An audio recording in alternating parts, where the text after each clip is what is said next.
Where am I? What the hell is this?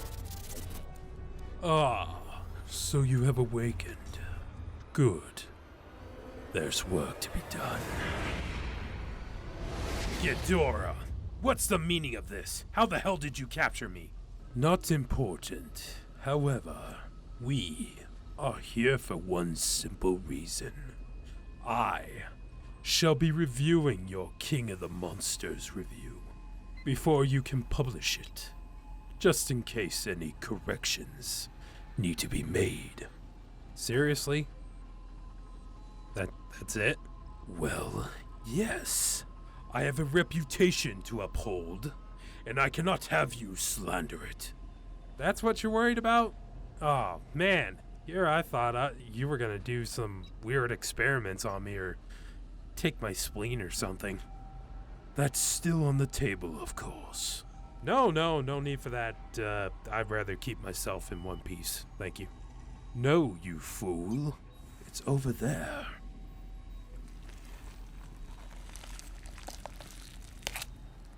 Son of a bitch. Ghidorah, you put that back in right now or I'll blast you. In due time, Miregoji. If I find your review satisfactory, then you shall receive your spleen intact. Now, let's get this show on the road. Come forth, servant. Yes, master.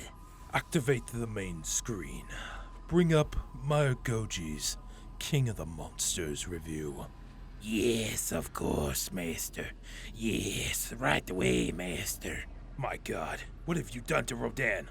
He is a useful servant. Under my control, Rodan contributes to my plan. And of course, he can hit the buttons on the console with his beak. Comes in handy when you don't have claws. Do you know how many consoles I have destroyed with my tails, or slamming Kevin's head into them? No? I don't really care. 7, Miregoji. 7. It's ready, master. Ah, finally. Roll it! God damn it.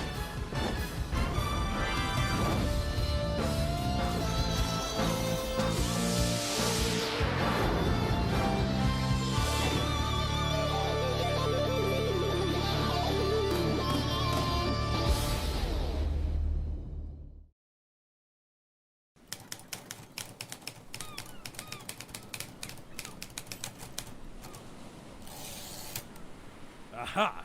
It's finally finished. It's been a long time, but it'll be worth the wait.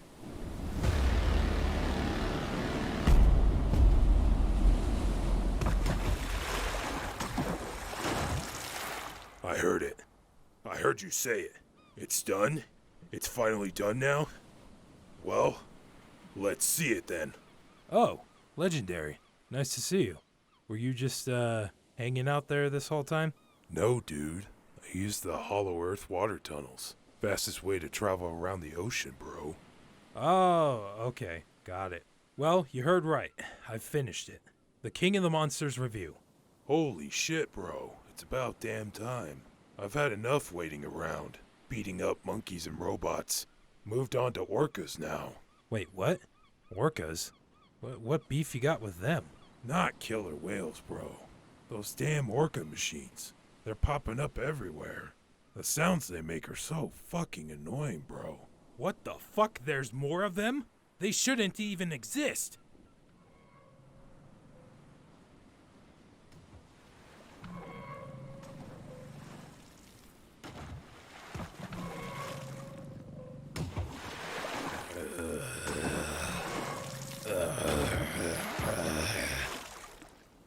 Shin?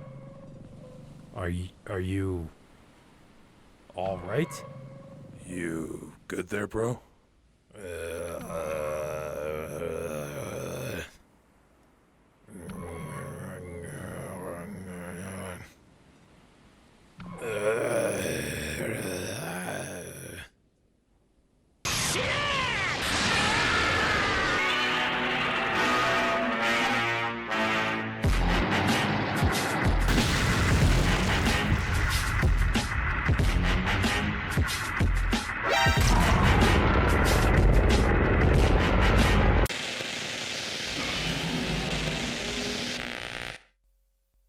Godzilla, King of the Monsters, 2019. After the pretty successful relaunch of the Godzilla franchise in 2014 for Western audiences, coming after a decade-long hiatus from the Godzilla property altogether, with the all-out mayhem destruction fest of Godzilla Final Wars in 2004. The Monsterverse had just begun.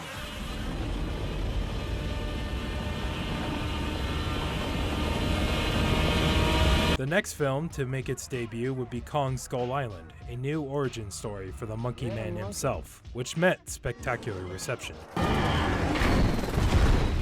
Even though Kong was next in line, Warner Brothers and Legendary Pictures began brainstorming a potential sequel for 2014 that would eventually come to fruition 5 years later, dropping 3 Toho heavy hitters, and finally release on May 31st, 2019. No more delays. This thing wants to be born.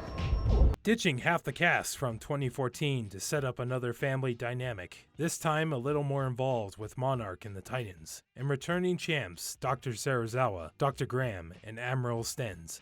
Disclaimer, about a minute of screen time. King of the Monsters slaps down a whole new list of folks ready to fight for the top tier spot. Can Godzilla maintain momentum and carry the Monsterverse further with the ultimate WrestleMania match of the century between himself and King Ghidorah? Or will this human drama pull this bad boy back down into the darkest depths? Let's find out. Just pretend it's 2019 and Godzilla vs. Kong hasn't come out yet. Now, in theory, King of the Monsters is another entry into the Godzilla franchise. We've got a fan at the director's seat. And we've got other Toho kaiju making their big debut outside of Japan. Sounds like a recipe for success, right? That means it's good, right? Good is a point of view.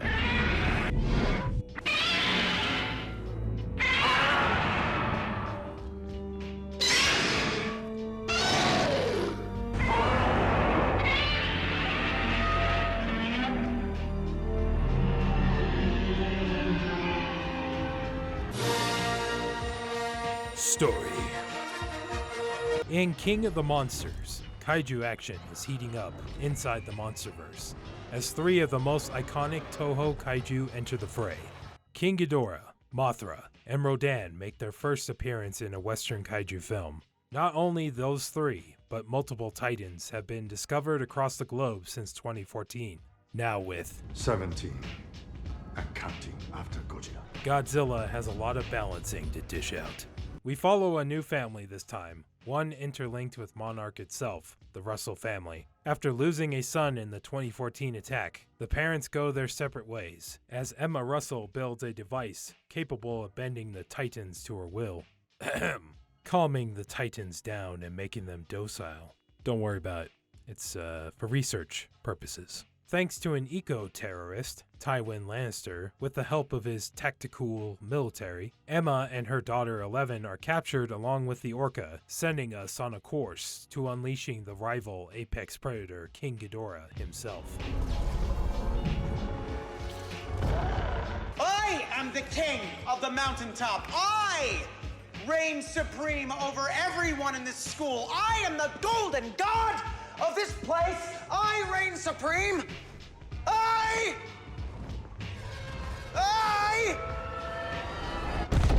In short time, Ghidorah decides he'll take matters into his own hands, raise the Titans from their slumber, and destroy the planet to his liking. Godzilla and our heroes attempt to stop him at all costs, or face absolute extinction.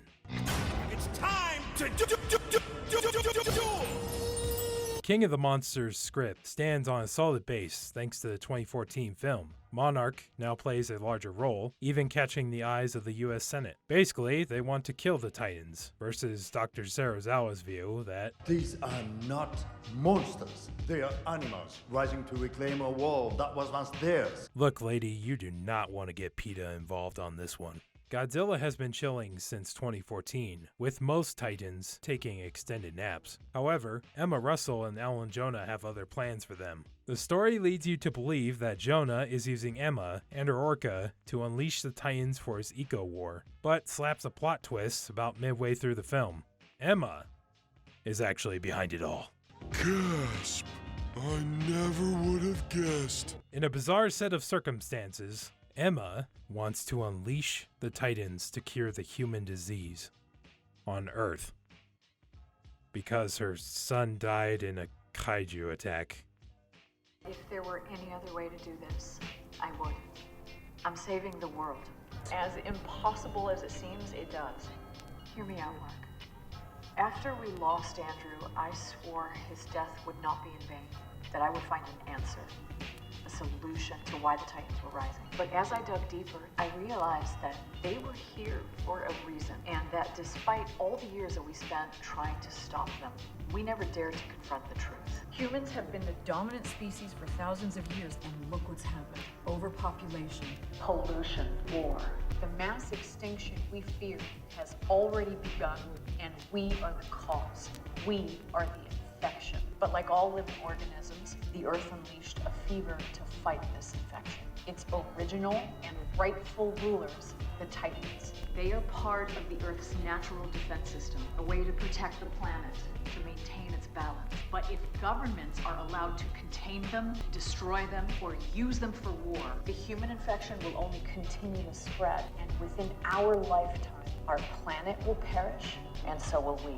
unless we restore balance. Then what's gonna be left if you do this? A dead, charred world overrun by monsters? No, Dr. Stanton, the exact opposite. Just like how a forest fire replenishes the soil or how a volcano creates new land, we have seen signs that these creatures will do the same. San Francisco, Las Vegas, wherever the Titans go, life follows, triggered by their radiation. They are the only thing that can reverse the destruction that we started. They are the only guarantee that life will carry on. But for that to happen, we must set them free. You are murdering the world.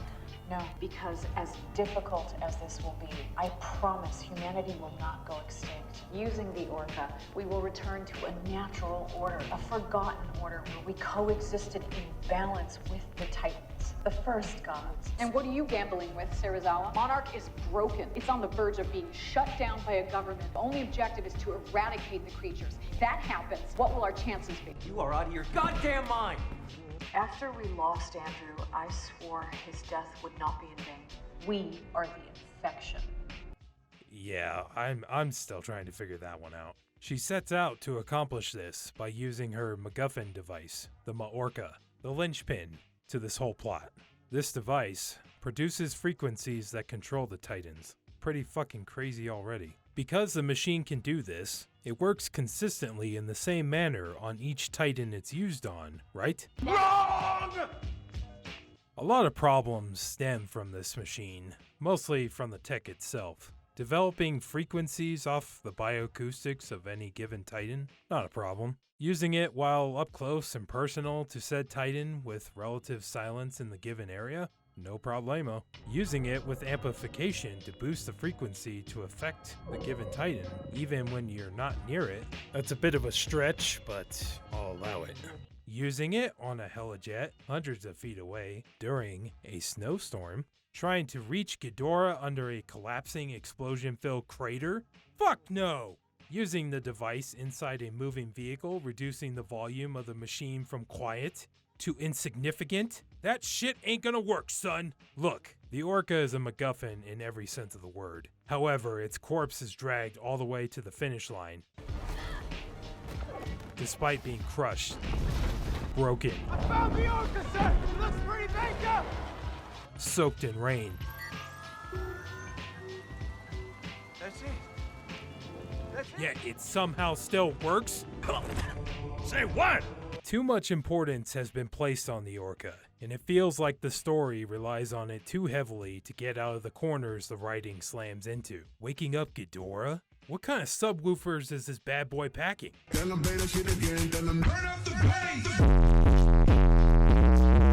Don't know if you know this, but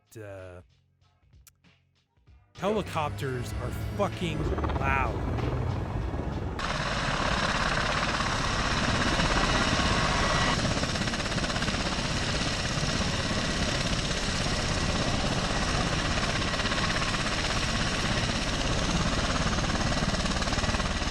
How noisy noisy is the Osprey? There are two aspects of noise. Sound level, which is how loud the noise is, and sound duration, which is how long you hear the noise. The Osprey sound level depends on whether it's flying in the helicopter or airplane mode. When operating with its prop rotors upright in the helicopter mode, the Osprey sound level is about the same as a similar sized helicopter, such as a CH-53. To someone on the ground, the noise they hear would be about the same.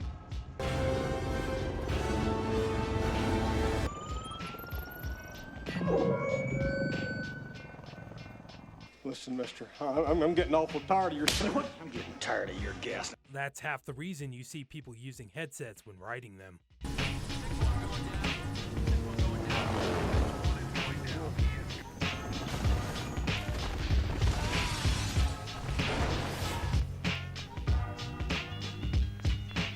Joey, I'm coming down. Harrison, you're flying. Marcus, rig me a rope. Hand it over. Take it over. Natalie, don't you worry. I'm gonna get you out.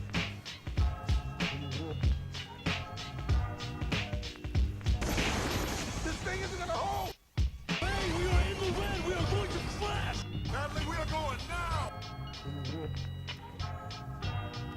Got it! Show me swing!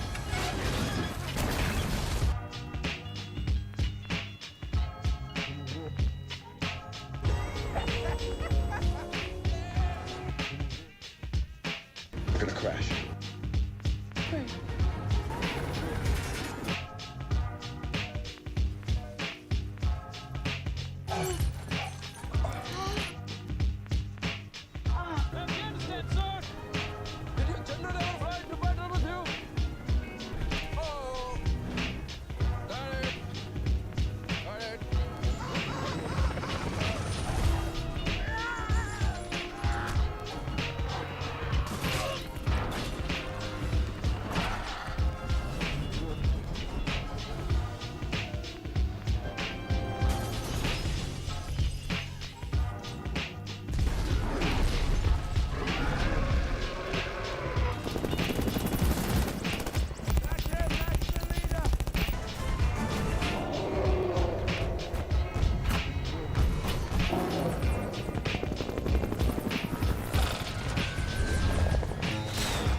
Bag under us. We should lose the money, maybe we don't die. Lose the money! Or we're all gonna die! And the external load release is on the wall! Pull the lever, Ben!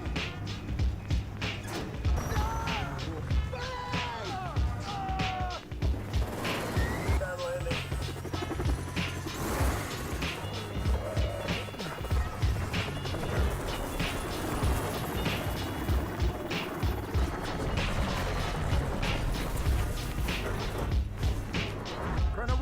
On the roof. They've got missile lock. Evasive maneuver.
Skill on.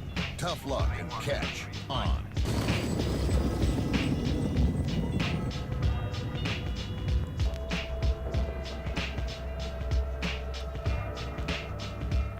Not when I'm this close. Not when I'm this close. Come on, come on.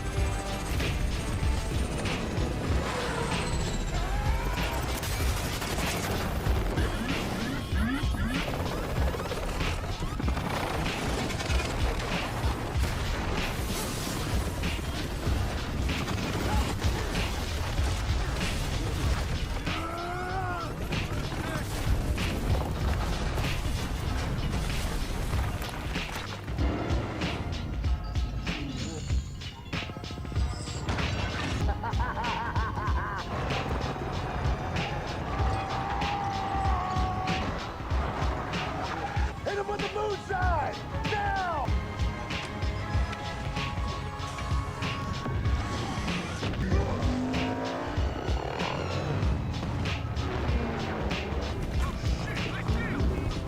Light him up! Incoming!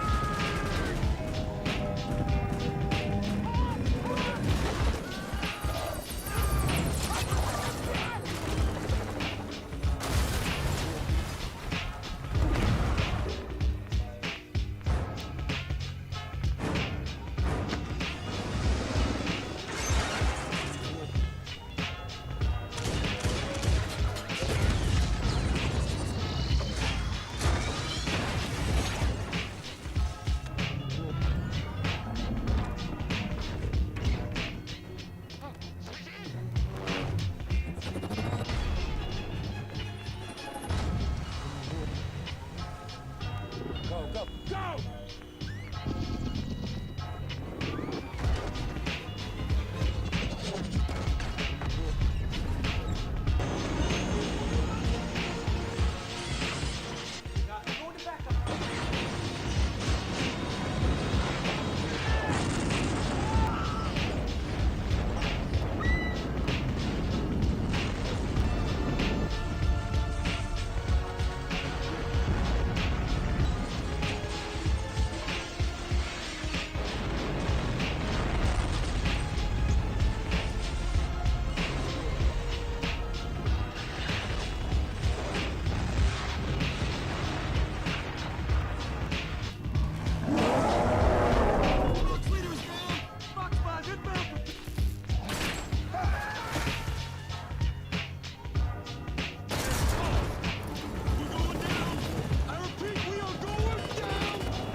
Wait, what was I talking about again? Oh yeah, now I'm expected to believe that this little machine speakers are blasting the frequency all the way down into this giant ass hole to wake up Ghidorah from his thousands of years slumber? How about some speaker towers like you used to wake up Rodan in the facility above Ghidorah? Oh, shit. Well, yeah, you fucked that one up. Maybe some speakers on the helijet? Just something would help sell this idea a little, that the Orca can actually affect the Titans consistently. Many of the film scenes work pretty solid when the Orca is not involved.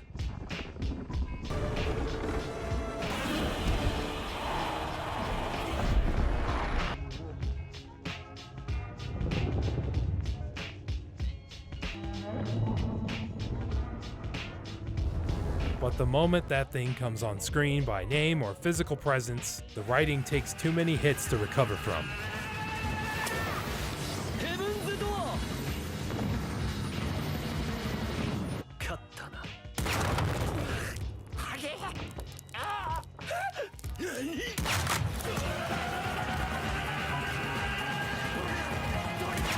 How does this entry fare in overall concept around Godzilla films? It falls in line with the idea that Godzilla as a character became a kaiju fighter. Let's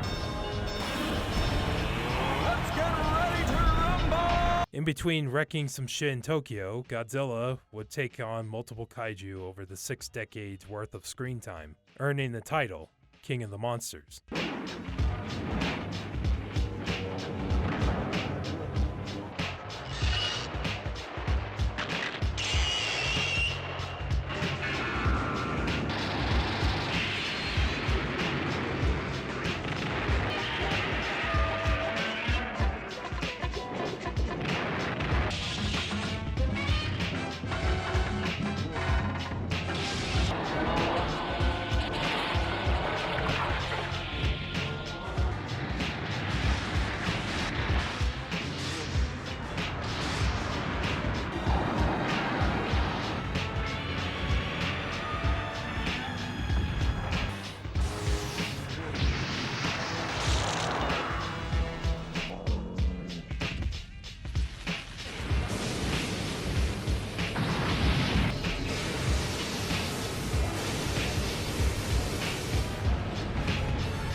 Here we watch Godzilla doing what he does best, engaging in battle after battle with a rival from ancient times, where gods shaped the world they lived in. King Ghidorah is the antagonist to Godzilla through and through, with the MonsterVerse honoring that theme from the Toho films. While not anywhere as ancient, Godzilla and Ghidorah have fought many times in the series.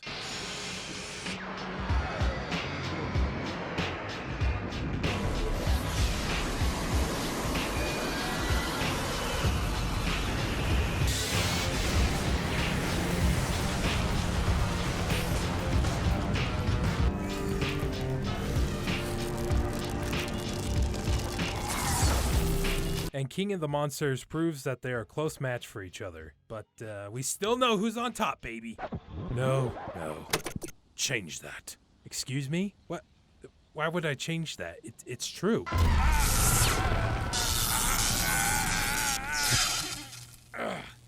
Fine. I'll change it.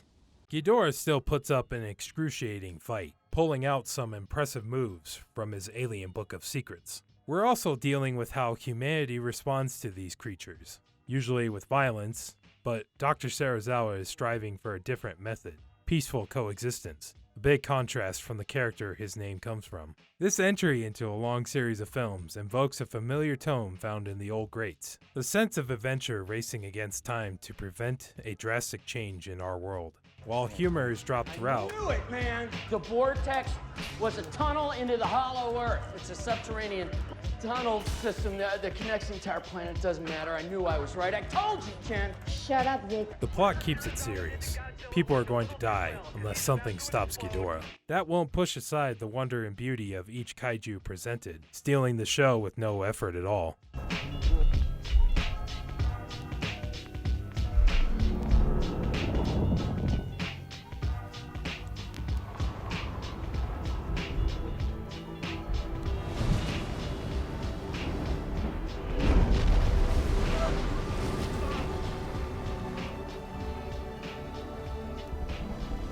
Speaking of that, let's talk about those magnificent creatures. I know how to find them!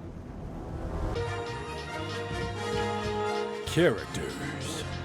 Let's hear it, folks. The true stars of the show, the kaiju.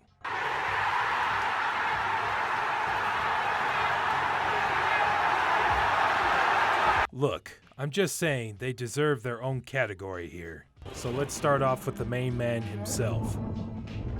Legendary. Now, if you thought he was a beast in 2014,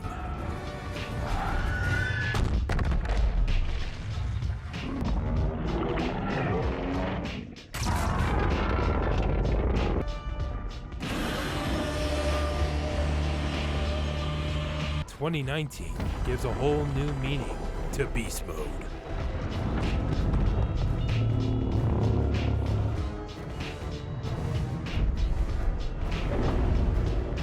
Godzilla here ain't taking no shit. Ancient rival waking up? I'm in the car, okay? Lock, loaded, and hunting your motherfucking ass down. Do you hear me? And I'm going to fuck up, Reggie. And if I'm there, you know what it's gonna be? Chitty, chitty, bang, bang. Our introduction to him in King of the Monsters shows he's pissed off in one of the best scenes in Godzilla history. Kudos to you, Sir Michael Daughtry. What's with the light show? It's an intimidation display.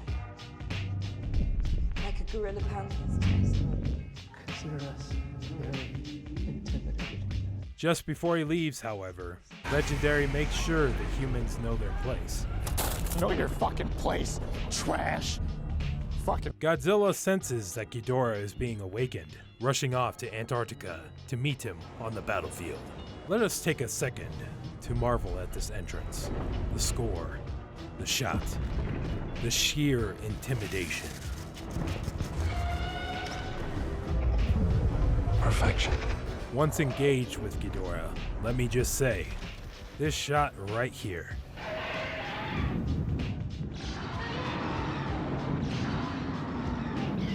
The scale of this shot. This shit right here.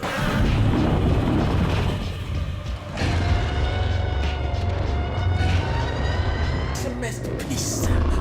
Legendary wastes no time slamming one of Ghidorah's heads into the ice before the tides turn. You see, it's been a few thousand years since the last fight. Legendary doesn't overpower Ghidorah in every aspect. Unable to prevent the Golden God from flying away, I believe I can translate what Legendary is saying here.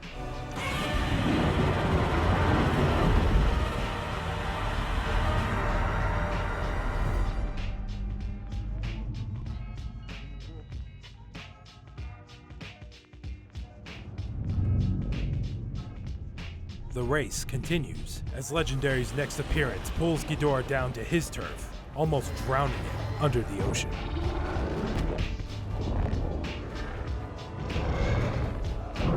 I am talking scorched earth, motherfucker! I will massacre you! I will fuck you up!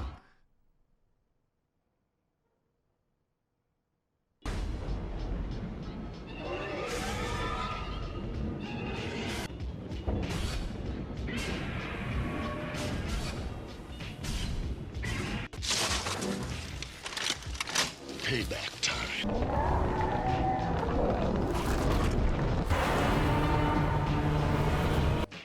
I was honored to cut off his head. This victory is short-lived, as the fight is cut off by the oxygen destroyer, unfortunately leaving Godzilla dying from its effects. He ends up down in the deep hollow earth tunnels in what might be considered Seatopia? With their nuclear tests, the surface dwellers have made everything go all explodey-mody for the last time. I'm going to call Megalon. Can I get a Megalon? Megalon. Holy shit, where's his fucking movie? Thankfully, his homegirl Mothra. First, for the series, of course, we don't talk about the past. They made that up, okay?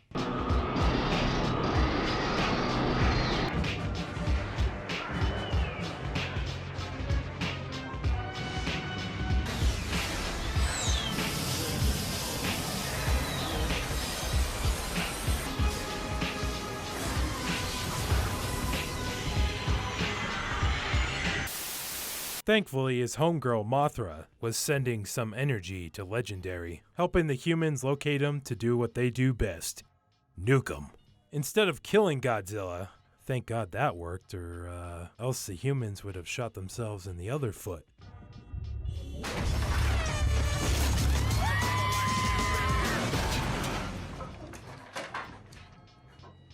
You just got killed by a Daewoo Lanos, motherfucker!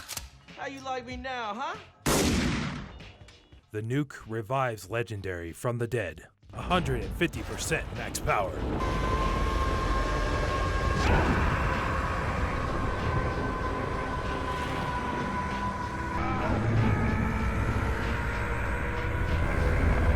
He thanks the humans for not killing him again before heading off to round 3, deathmatch in Boston.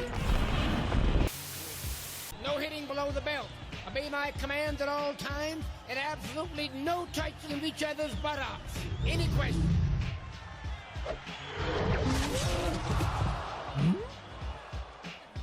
Nessie is the winner. What the fuck happened to the clicker, you fucking cocksucker? Godzilla's radiation levels are going through the roof. We got about 12 minutes before he goes thermonuclear. Round start. Set, start. Last man standing. Good luck.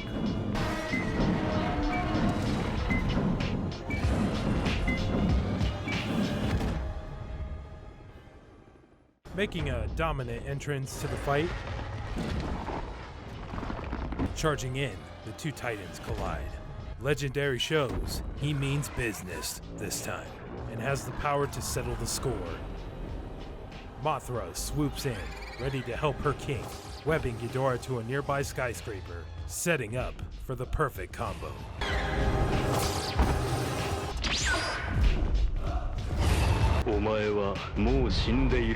Nani? Slithering. Watch out, watch out, watch out, watch out!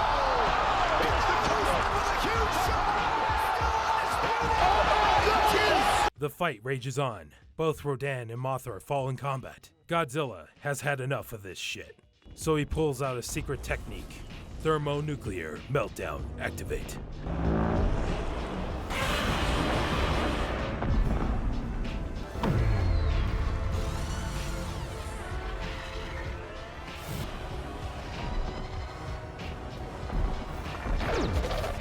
Victory achieved.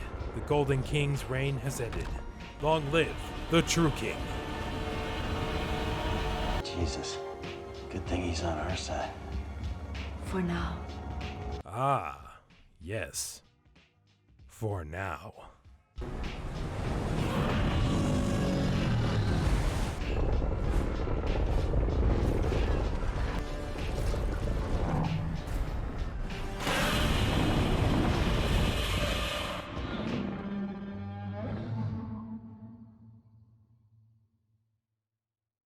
What can I say for the main villain himself?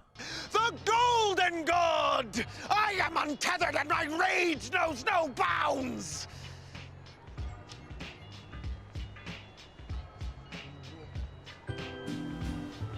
The Mutos from 2014 gave Legendary a bit of a challenge.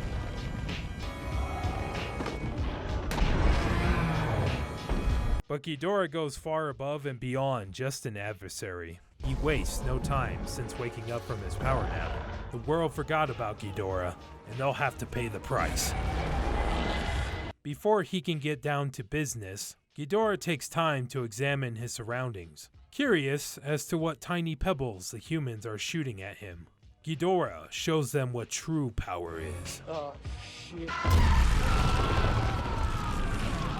His malice continues when he swipes away the life of Dr. Graham.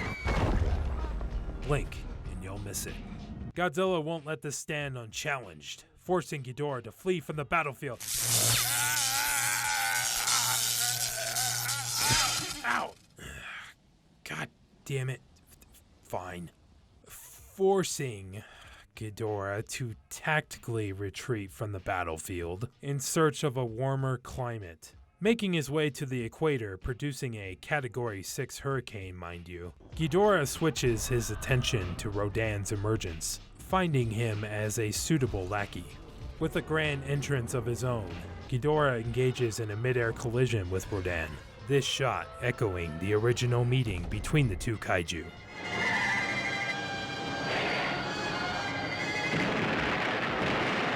Rodan gives it a fair shot, but realizes too late that he is no match for the Golden God, banished to a watery grave.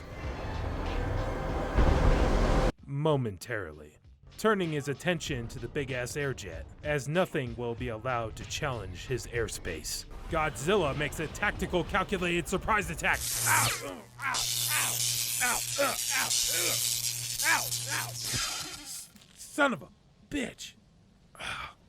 Fucking revisionist.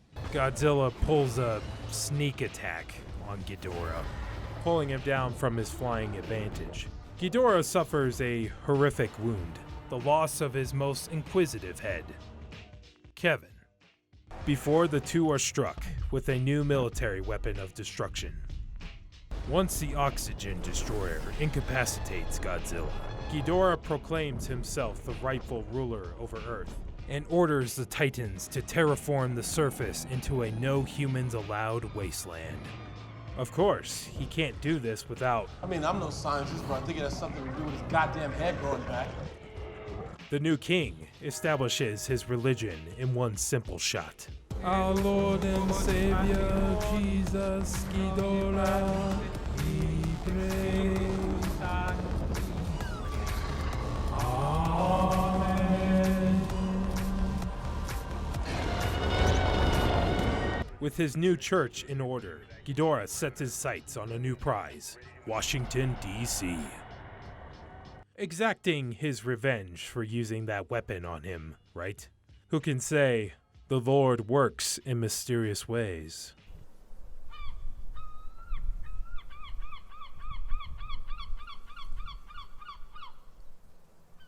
Jesus fucking Christ, that's terrible. Just chilling in a Category 6 hurricane, minding his own business, when that damn orca disturbs the Golden God's downtime. Quickly, and with the force of a hurricane, Ghidorah ends the source of that damn racket.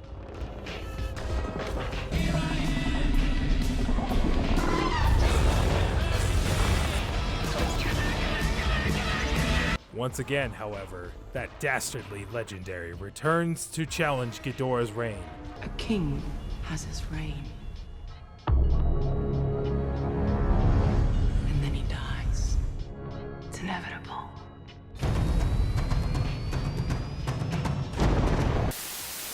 Who will be crowned King of Westeros? Nope.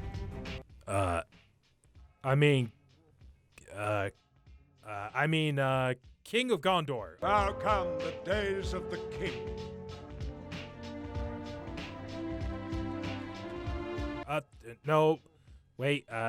King of the Monsters. Yep, that's it. Truth is, the game was rigged from the start.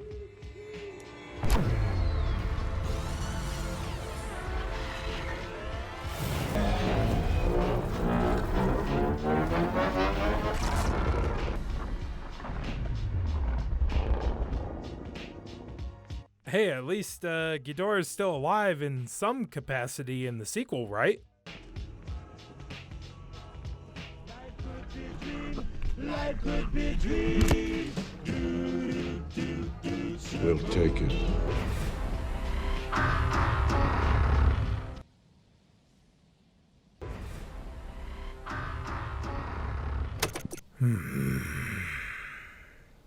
I've come back from worse. All about it. Whew. Yeah. Oh man, thank God. Mothra, the baddest lady kaiju in the series, appears with style and elegance as much as a giant worm can have, of course. This time being born in China. China! I like China. China! I love China. Which is a major step down from Infant Island, but we'll take what we can get.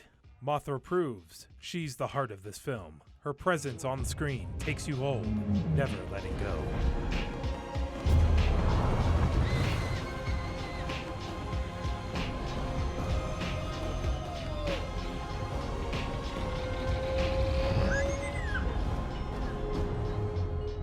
Are you crying? What's that? Are you crying? Am I crying? No, I'm not crying. You're crying. It's okay to cry. People cry. It's great, but I'm not crying. I'm not a crier. I don't cry. I work out. The combination of score, Mothra's roar, the benevolent force of Mothra's wings moving the ocean waters. Really spectacular. Spared no expense. Mothra plays a key role in assisting Godzilla vanquishing Ghidorah, not only in combo maneuvers, but in a heart-shattering moment, where she sacrifices herself for Godzilla, providing a buff for him to melt Ghidorah's faces off. And this is to go even further beyond.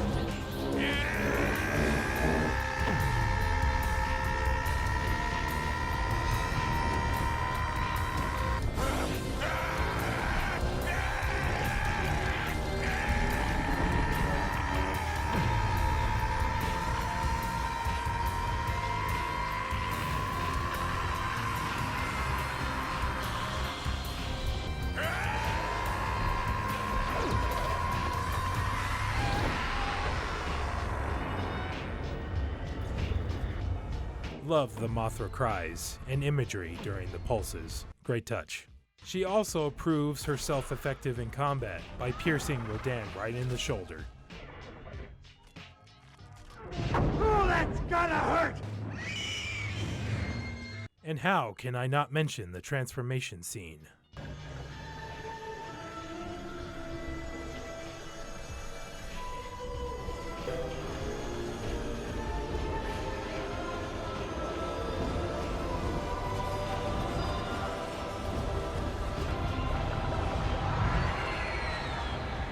Throwing in a new version of the original Masura song, where Mothra fully emerges from her cocoon, revealing that not all Titans can be this beautiful.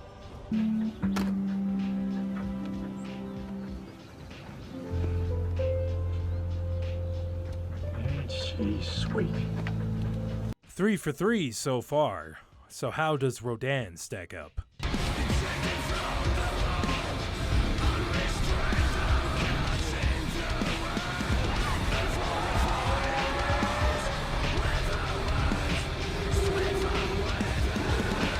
I mean, we did fire upon him first, so... What the fuck? What happened to the good old days of announcing your rocket attacks? Eagle 1, Fox 3. Eagle 6 at 7. Eagle 5 at 3. Eagle 1, Fox 2. Eagle 20, Fox 2.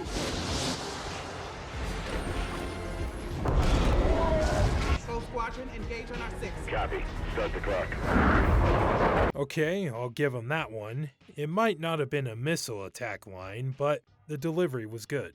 Anyways, Rodan comes out fierce as ever, but with more violence this time, and terrifyingly crafty. He'll fight anyone, mate. Why the fuck do I want a caravan? It's got no fucking wheels. Let's set us and fight. Right, for you. Fight for it.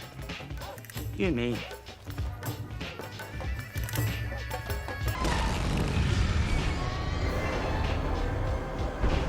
Sure, he's done flyovers before, destroying cities with his wind pressure.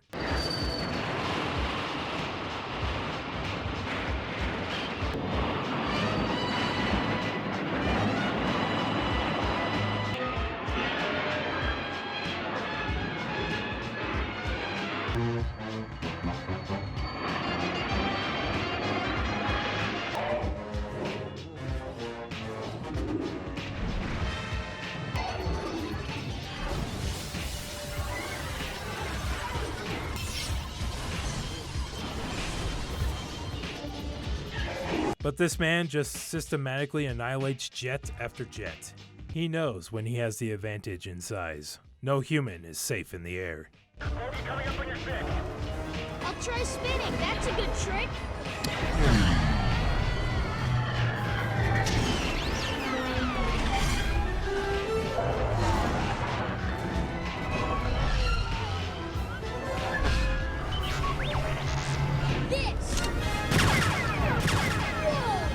However, there's another side he plays in this film, the dastardly coward Rodan. Sure, he actually tried to take on Ghidorah in the air. Fucking dumb son of a bitch. Come on, humming at me, fuckface. There it is. That's a fucking mistake. He don't know it yet, but I'm gonna beat his fucking... Just stay right there. No. And paid the ultimate price for it. Well, they're all gonna pay. They're all gonna pay the ultimate price. You can just hear the fear in Rodan's roar. Rodan becomes Ghidorah's lackey, fighting with the humans in the second half, attacking Mothra to the point of scorching her wings. Like a moth to the flame. And even switching sides when he knows he's fucked up. Well, a lowly tarnished, playing as a lord, I command thee, kneel!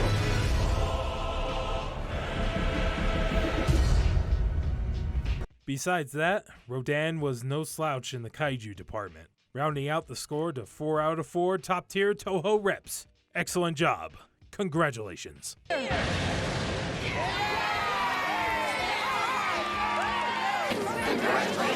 Of course, there's other Titans revealed, showing off their potential for future prospects, but relatively small compared to the main four. However, none of them detract from the film. They even get a sick final scene where Behemoth, Muto Prime, Skyla,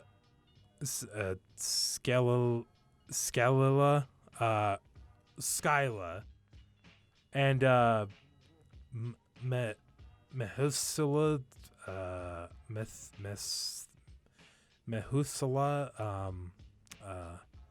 Meth. This is not meth.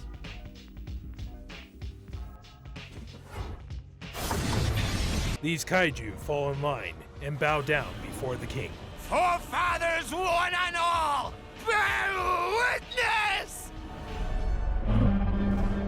But enough praising the kaiju. How did the humans do with their share of the film?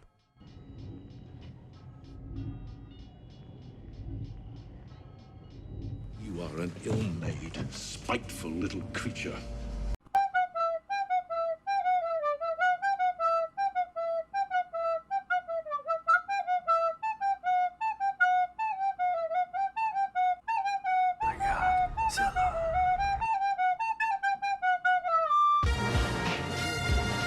The humans. The protagonist is not Madison Russell. I know. She was hired on from the hit TV show Stranger Things to be the star of this film, but there's stranger shit afoot here. She has little effect on the plot for half the film. Basically, reacting to the situation at hand. Case in point, she can't cook breakfast, so she only reacts to the alarm when the bacon's fucking burning. What the fuck, you can't smell shit? Okay, jokes aside, she makes moves in the first half that either come up short, doesn't result in much, or does nothing at all. Daddy? Dad?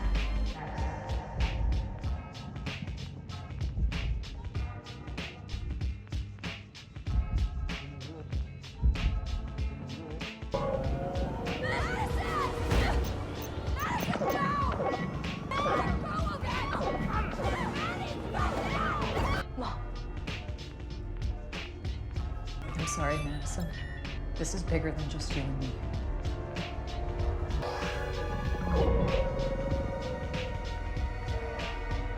And Madison only serves as a family connection for the real protag.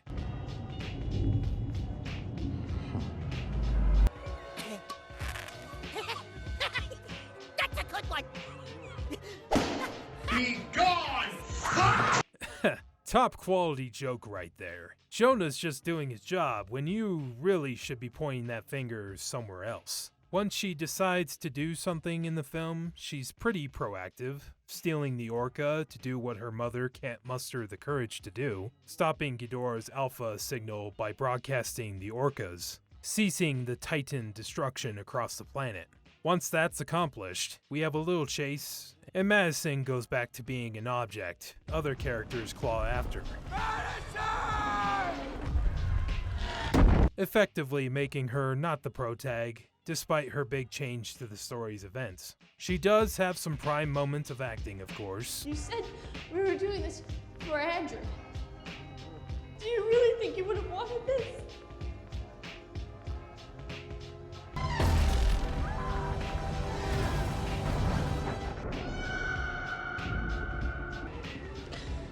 You're a bitch.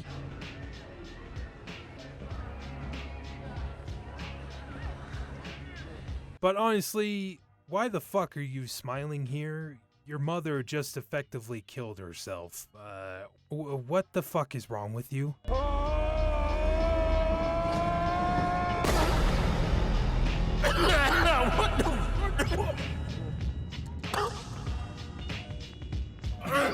Oh shit. And with that, I'd like to introduce the character tier list for King of the Monsters. Of course, we have the kaiju on their own tier above the rest, so this will primarily be for the humans. Given Madison's actions, she earns herself a prime spot in F tier. Thanks for playing. Better luck next time. Are you coming or not? Obviously, I'm coming. Wait, stop now! All right, Matt, had it. Down a rabbit hole. Holy Jesus. What is that? What the fuck is that? I kept everything inside, and even though I tried, it all fell apart. The role of protagonist. It's bullshit. I did not hit her. I did not. Oh, hi, Mark. Is reserved for my main man, Kyle Chandler, who finally gets to live out his dream as an action movie star. Let him go!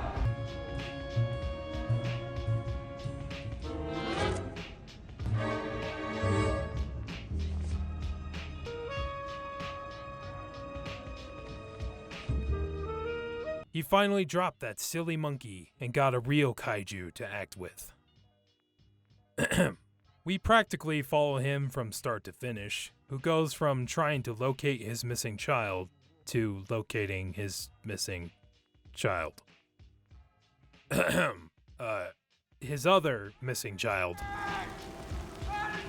He stays with his convictions, unlike someone else. That's not just a specimen. I've got an ex-wife and a daughter out there, in case you forgot. I already lost one child. I'm not losing another.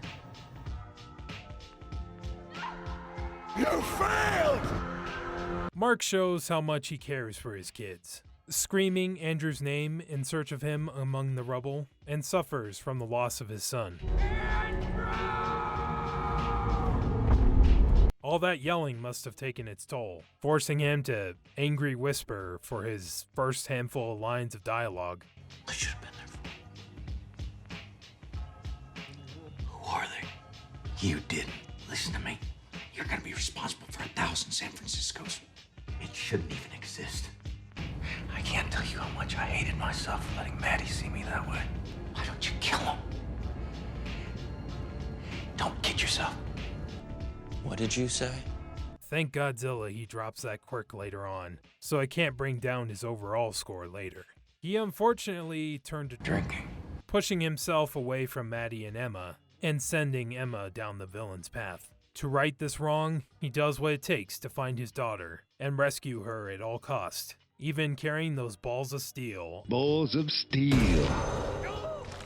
Oh, your poor wife. Out of the helicopter landing straight into Ghidorah's gravity beams.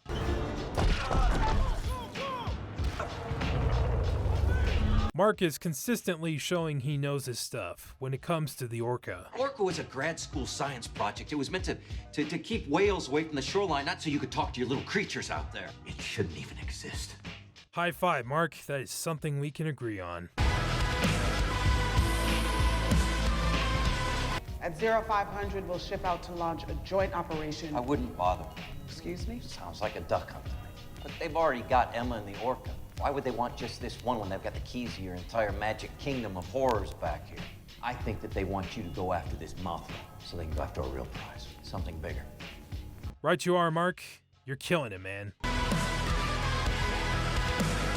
See, in this scene, Mark calls out the plan's flaw pretty convincingly. Alan Jonah has the orca, so why would he bother with Mothra, who was just born, not fully evolved, to which the group scoffs at the idea. To remind you, you were brought on here to help track the orca and to advise us on I advise you to kill these things, all of them, especially him. You want to make sure these things don't fall into the wrong hands? You kill them, and the orca is useless. Well, maybe you should listen to the man's advice, if that's what he was brought on to do, dipshit. In the majority of scenes, we experience it from his perspective, his history colliding with current events, and Mark is proactive in the story. He will if you keep those guns on him. I want him dead more than anybody, but unless this is a fight that you know that you can win, for God's sake, stand down. Open the shit. Let him know we're not a threat.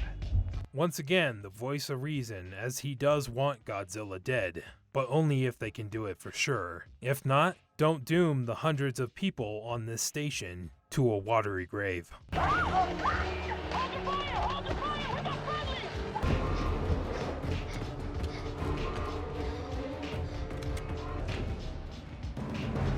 him go! All right, which way to the hangar? Thanks for the lift. Moving like a pack. They're hunting all packs. From wolves to killer whales, they all respond directly to an alpha. And this Ghidorah is the new alpha, and all the other creatures are just doing his bidding. They're an extension of him. We stop him, we stop them all. How many nukes do you have? Why? We can help him. This man is consistent and influential to the story's progression, earning him S tier.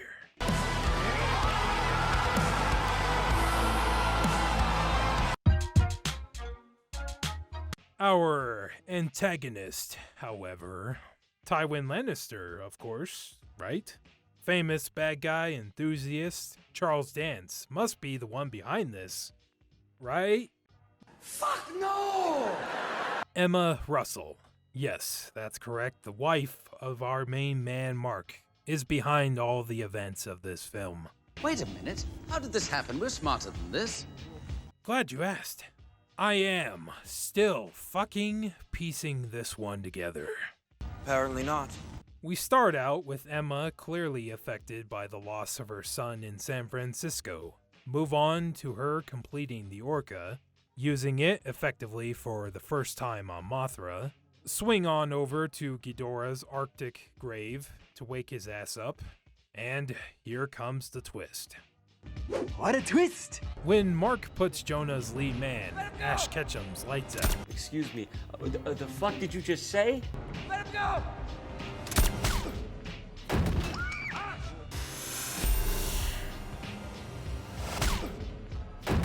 You fucked up, bitch!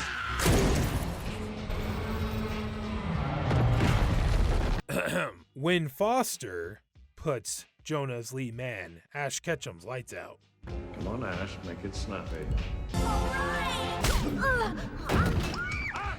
Emma decides it's time to reveal her true form. No! And this isn't even my ultimate form! And grab the detonator. Good God, I'm glad the remote didn't go flying off the side of this tall-ass bridge. That would have fucked up your plan thoroughly. Thanks, Gravity.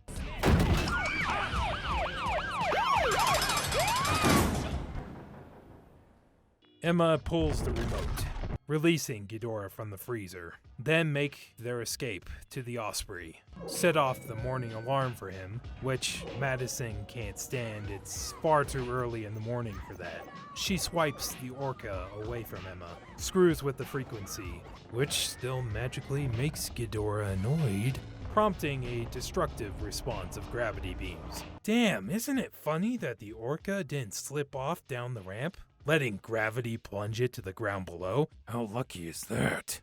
You lucky son of a bitch. Glad Ghidorah gave up on the idea of blasting them once the frequency stopped. Couldn't have a mind of his own there, right? By sheer luck or the Golden God's good graces, Emma and company get away to a monarch shelter, where she decides it's time to explain her evil world-saving plan. Emma explains that when Andrew died, she swore she would find a reason to why the Titans were waking up. She digs deeper and comes to the conclusion that the Titans are the planet's white blood cells, coming to kill the human disease. So Emma agrees with it and says, yeah, let's release all of them and let the Titans do their thing. Humans just gotta put up with it. You start to question just how does one go from not letting her son's death go in vain to... And it is gonna send us back to the Stone Age! Essentially, your kid died from the destruction caused by Titans, which you believe that destruction happened because humans are killing the Earth, and the Earth sent the Titans to fight this human infection. So you want to release more Titans to force the humans to scale back and coexist with them, which would cause billions of Andrews to die in the process.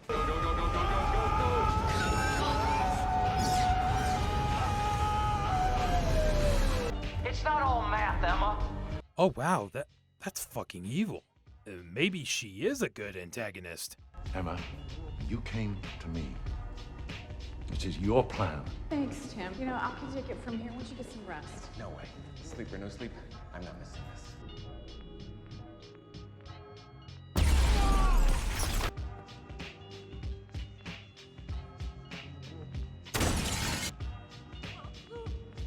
What a cunt.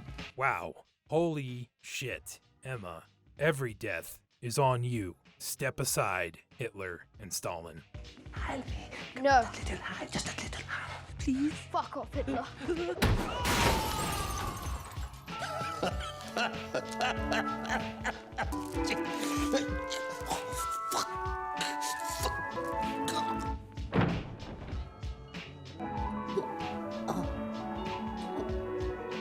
Also, I'd like to point out here, Emma went straight to releasing Ghidorah first. However, she never jumped to the worst case scenario that one Titan might just destroy everything. He has the power to wipe out the entire human race, and if we believe there's even a 1% chance that he is our enemy, we have to take it as an absolute certainty. Especially one who, you know, spent a few millennia trapped in ice.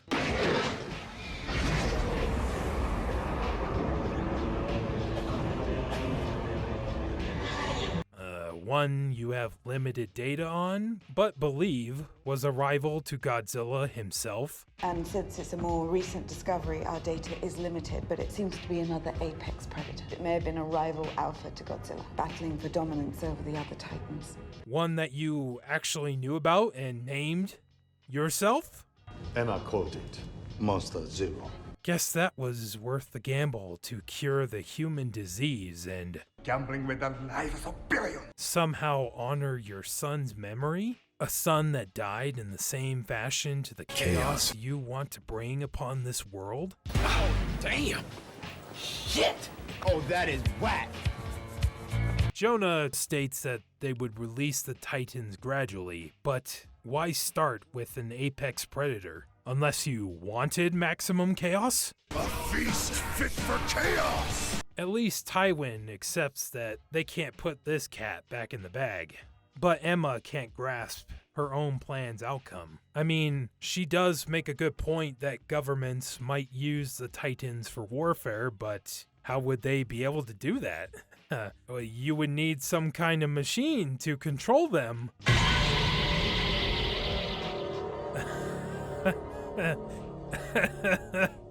Huh?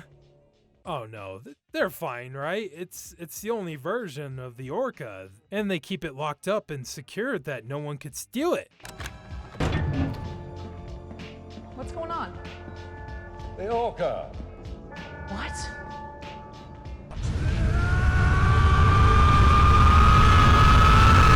Even if they kept the Orca locked up, what's to stop one of these mercenaries from copying the source code and saving it to replicate the Orca later? Destroy it. They seem pretty tech savvy. Containment system bypass. We're patched in. Ready to broadcast the Orca. Sir, they're attempting to lock us out. It's now or never. Jonah and his mercs are free in the end. Nobody even came after them. So Jonah just left that shit on the table, never to further his war efforts by making his own Orca device? What the goddamn fuck?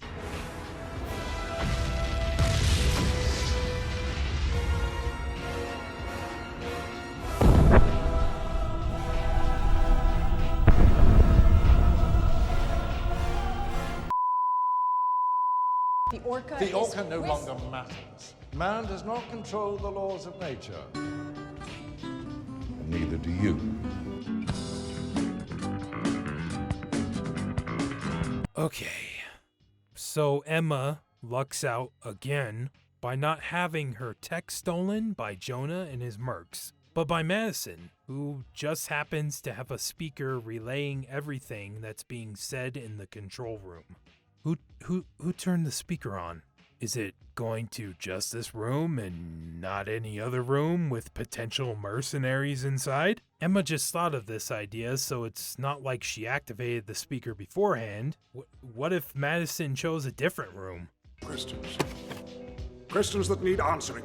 Once confronted with the Orca being stolen and the Titans being stopped, Jonah chalks it up to, well, what's done is done. Not gonna make sure this plan is continued. King Ghidorah's got this one under control. While Emma has a change of heart, realizes she doesn't want to, Gambling with the lives of billions. and heads out to save her other kid. I already lost one child. I'm not losing another. See, that's the ultimate problem with these two antagonists. Emma thinks she can just get a redemption arc going out of the fucking blue, while Jonah just snopes the fuck out of the movie till later. What would have solidified these two characters more would have been giving Emma a reason to redeem herself, and Jonah still having stakes in the game. Have Emma witness the death of someone close or important to her in Madison, making her conflicted about her decisions, adding weight to Eleven's monster comment, further driving a stake between Emma and Madison during their argument, and giving a rise to action to oppose Jonah on the Orca. I don't even think Emma knows Dr. Graham is dead, so she could have been a prime candidate. She realizes that they need to stop Ghidorah at all costs. Jonah disagrees and tells her she is no longer required to operate the Orca, stealing it from Emma. She now has a reason to try and redeem her horrific decisions, and could formulate a plan to steal the Orca back, with Eleven's help, potentially reforging their bond. Characters' actions affecting characters. It's just an idea and would need a lot of thought processing to work out the kinks. You know, the writing process. But it's a fucking start. However, that's not what we get here. Emma heads out, picks up Mark and soldiers, and drives away in search of Madison. If I had these two for Paris, I'd run away from home too. You know you can drive and talk at the same time. You're losing time here. He's about to explode like an atom bomb. Roger that. Prepare for landing. They pick up Madison, bullshit their way into fixing the Orca for one last call, and Emma makes the dumbest decision. I'm right behind you, go! Emma, in her infinite wisdom, decides to activate the Orca on the Humvee, which again, somehow, gets Ghidorah's attention from a mile away, and then runs with the device to the Osprey, when you could have just left it. If Ghidorah is fixated on that piece of shit, why would you care to keep it with you? Activate it, leave it, and GTFO. Oh, this is where she realizes how stupid she is. General, sir. Personally, I think you're a fucking idiot. I got it. She does not want to face jail time for her war crimes. Got it. Yep, she's selfish.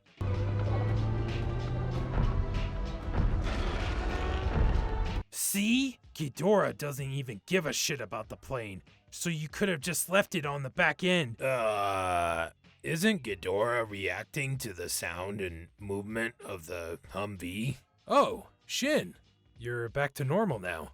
Yeah, I think. Wait, what are you talking about? Never mind that. Your question, though. That's a good question. Let's examine that.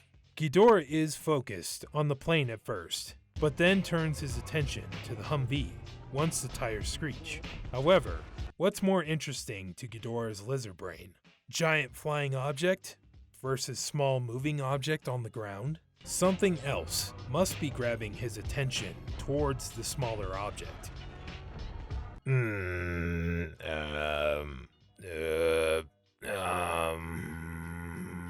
It's the Orca, Shin. The Orca is grabbing Ghidorah's attention in the scene. But that's not even the worst part. Oh boy. It's inside a running Humvee now, effectively cutting its mystical volume to non-existent. Why the fuck would Ghidorah still even care? Answer the question, damn your eyes! Jesus. I don't know. I never thought I'd get this far. For fuck's sake! Absolutely, unfathomably dumb. I'm talking to you. You know how many of your kind I've swatted with a newspaper? You're nothing but a smear on the sports page to me, you slimy, gut-sucking, intestinal parasite. Eat me! Eat me! Emma, D tier.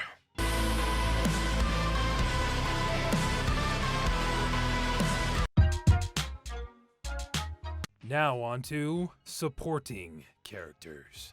Oh boy, where to start? I know, my main man, Dr. Serizawa.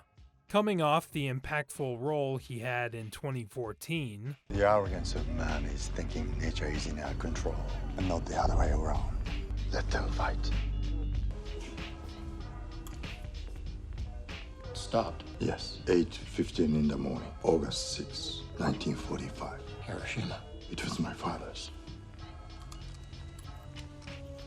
Serizawa has been bumped up to one of the main leaders of Monarch, with ultimate control over at least the Godzilla sector, if not more. He proves right off the bat that the Titans shouldn't be fucked with, whether humans attack them or try to use them, and instead we should coexist with Titans.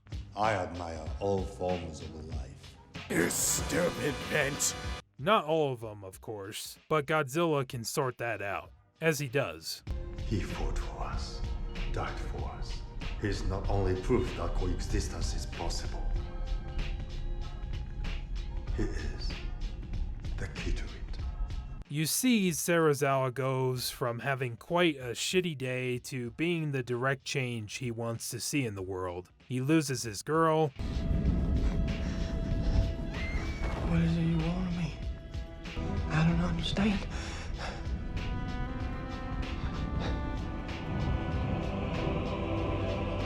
Loses his homeboy.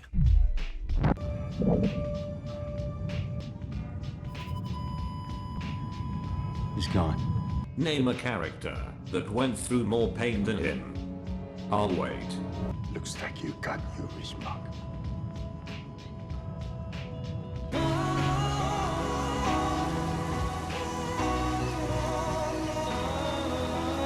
He doesn't let the negatives stop his wisdom, however, giving Mark the necessary talk to understand the past and move on from it. You told me 5 years ago I'd be trying to save the thing that took my son. That would be the only way to save the family I've left. Sometimes the only way to heal our wounds is to make peace with the demons who created them.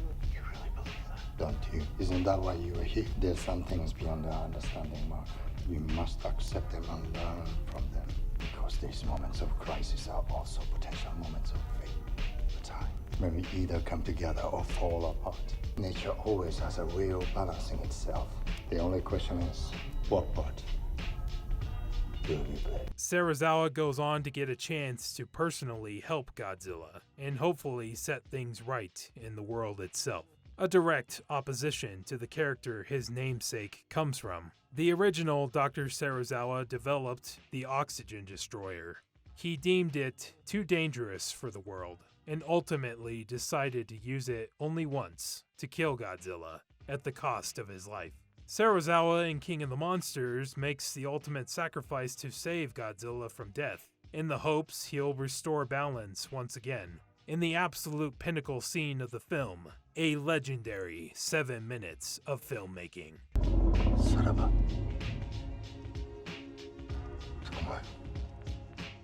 R.I.P. Dr. Serizawa. S tier.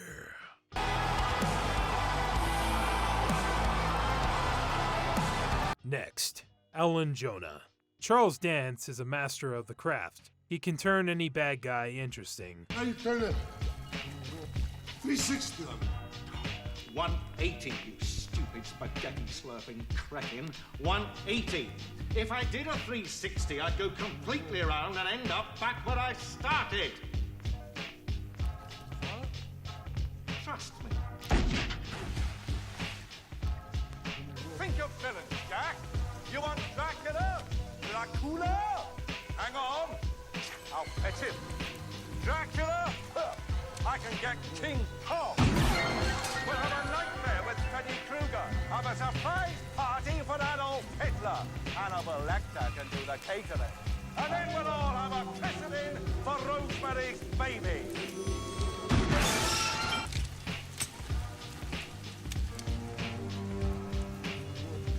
You forgot to reload the damn gun. No, Jack. I just left one chamber empty. You know, that's what you want people to think of you. It's the truth. When you hear them whispering Kingslayer behind your back, doesn't it bother you? Of course it bothers me. A lion doesn't concern himself with the opinions of a sheep.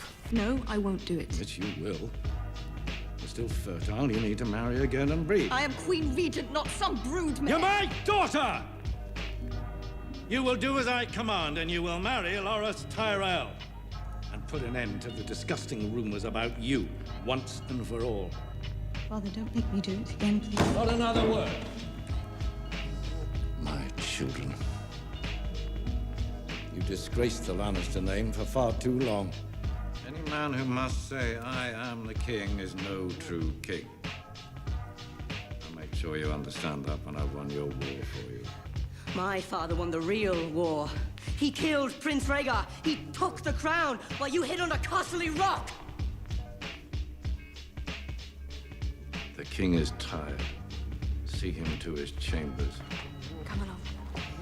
Tired. We have so much to celebrate. A wedding to plan. When have you ever done something that wasn't in your interest, but solely for the benefit of the family? The day that you were born. I wanted to carry you into the sea and let the waves wash you away. Instead, I let you live. And I brought you up as my son. Because you're a Lannister. You want Dracula? Dracula? Hang on. I'll fetch him.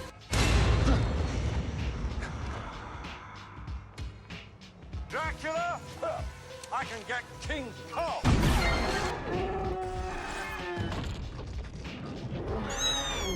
If God was a villain, he'd be me.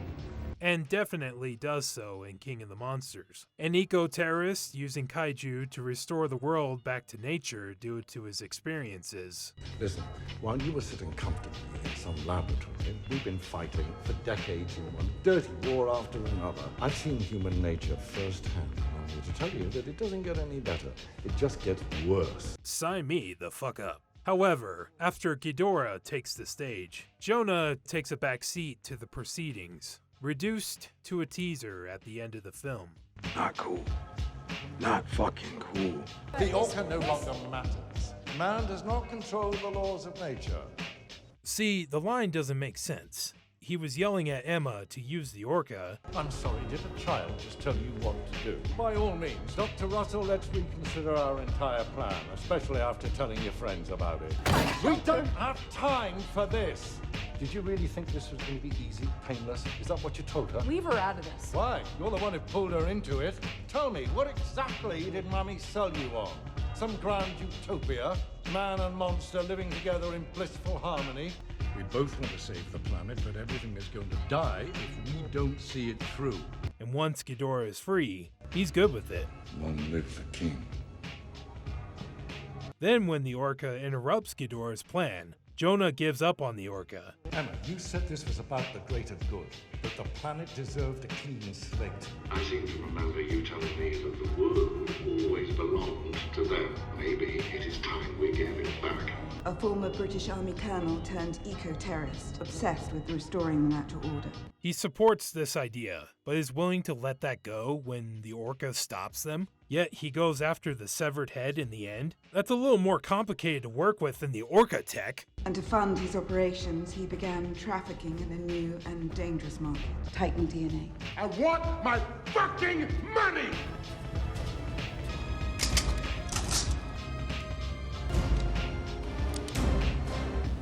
It's over.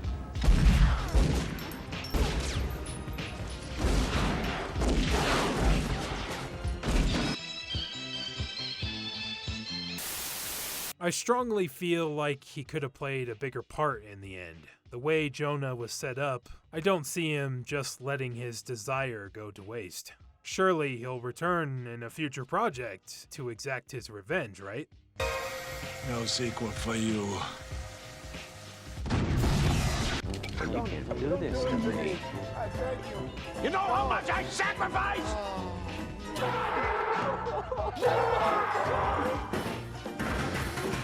God, please, no! No! No! No! Well, fuck.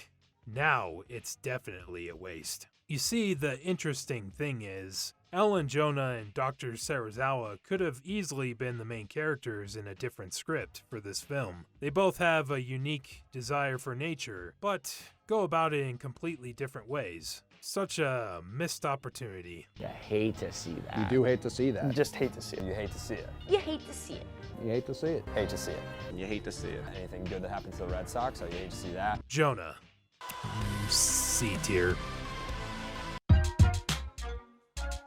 The next champ to enter the ring, Mr. Rick Stanton. Initially, this guy comes off the cuffs as an annoying side character. Open. Oh, yeah, sure. Let's bring him in for a beer. You out of your goddamn mind? Dr. Brooks was right. It's a hollow earth. That's how he moves around so fast, using these underwater tunnels like wormholes, just like zipping around. Everyone look sharp. You recording this, Stan? I record everything.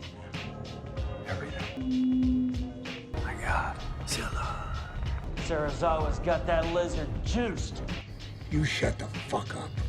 Saying in about 12 minutes, it's gonna be a bad day to be a Red Sox fan. I will never fucking wake up a goddamn Red Sox fan. Fuck you, Boston. But after multiple watches, he earns his place through and through. Usually supports just do their part and go with the flow. But Rick continuously puts in so much damn effort I haven't seen in quite some time. Every line delivery sets him apart from the rest. The man says his piece and makes damn sure you'll hear it. Acoustics coming up. Okay, it's closing. We're at 800 meters. Argo to Gold Squadron. Let's lure this turkey away from the mainland straight to Monster Zero. ETA in 2 minutes. Cobra's Raptor is off the team. ETA to Monster Zero, 60 seconds. We lost the squadron. ETA to Monster Zero, 30 seconds. 10 seconds. Jesus, they're killing each other. Hangar doors are unresponsive. Manual override? They're stuck! Yeah, I got it. Picking up a reply. Bringing it up. No. Signal's too weak. But maybe she can. I knew it, man! The vortex was a tunnel into the hollow earth. It's a subterranean tunnel system that connects the entire planet. It doesn't matter. I knew I was right. I told you, Ken. Shut up, Rick. Only the earth and stones could speak the stories they could tell us. We're gonna launch a nuclear torpedo in order to revive a giant monster. Okay? This is not like we're just jump-starting a car. No way. If the heat doesn't fry you, the radiation won't. A minute hotter.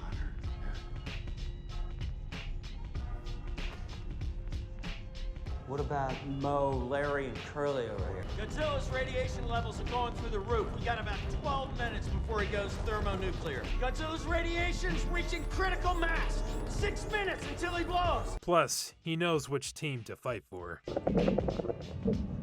on, big guy. Fight it. And yeah, I can see the Rick Sanchez parallels. Listen, Morty, I hate to break it to you, but what people call love is just a chemical reaction that compels animals to breed. It hits hard, Morty, then it slowly fades, leaving you stranded in a failing marriage. I did it. Remember, parents are gonna do it. Break the cycle, Morty. Rise above. Focus on science. Cocoons, something else is gonna crawl out. Something bigger, meaner. But Stanton sets himself apart distinctly. And for that, he earns an A tier in my book. The Military and Monarch.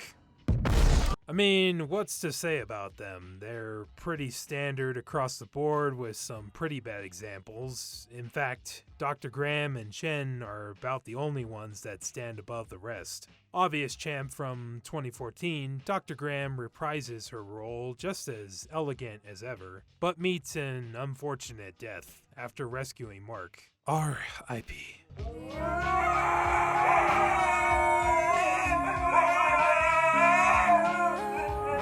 Dr. Graham. B tier. But how about Chen? Providing interesting lore for the Monsterverse and Monarch, Mothra twin tie-in. Shen has a sister named Dr. Ling, who are third-generation Monarch employees. A fun dynamic with Rick Stanton throughout, and she gets one of the best lines in the film. That bitch. Bravo, Chen. A tier. Sam Coleman. Ghidorah, the one who's many. What? Ghidorah! Dr. Sayers. Fuck this guy. F tier. No, seriously. This man is the exposition dump. What we are witnessing here, Senators, is the return of an ancient and forgotten superspecies. Godzilla, the Mutos, Kong. We believe that these titans and others like them provide an essential balance to our world. And while some may pose a threat, Monarch is uniquely prepared to determine which of these titans are here to threaten us and which of these titans are here to protect us. it's the Orca. That's why we think they need Emma. She believed that if we could somehow replicate the biosonar the Titans use to communicate, Emma combined the bioacoustics of different Titans to create the Orca's signals, baseline frequency that all the creatures respond to, attracting them, repelling them, even at times calming them down. I know what the hell it is. I helped build the prototype. Yeah, we call it Castle Bravo, our new flagship facility, built to track and study Godzilla on his own turf. We think Emma activated the Orca somewhere near Boston. That's why Ghidorah and Godzilla are both headed that way now. But we haven't been able to pinpoint the exact location without the missing piece of the Orca signal. Okay, guys, you need to find the Orca, get Madison, and get the hell out of there. Whatever Shirazawa did to Godzilla worked a little too well, because he's about to explode like an atom bomb. Who has this awkward dynamic set up with Mark? Who is he? Sam Coleman. I'm the head of technology. I joined Monarch shortly after you left. I'm a big fan of your wife's work and you. The whole that came out so weird. I'm sorry. All right, which way to the hangar? I can show you. Anybody else? I know the way. Come on. You what? She's like gonorrhea. Alfie, it's Tommy fucking Shelby. You were behaving like a fucking child. Look, dude, where did that come from? And you acted all shocked when you made the shit joke. If you get the opportunity, you should End it.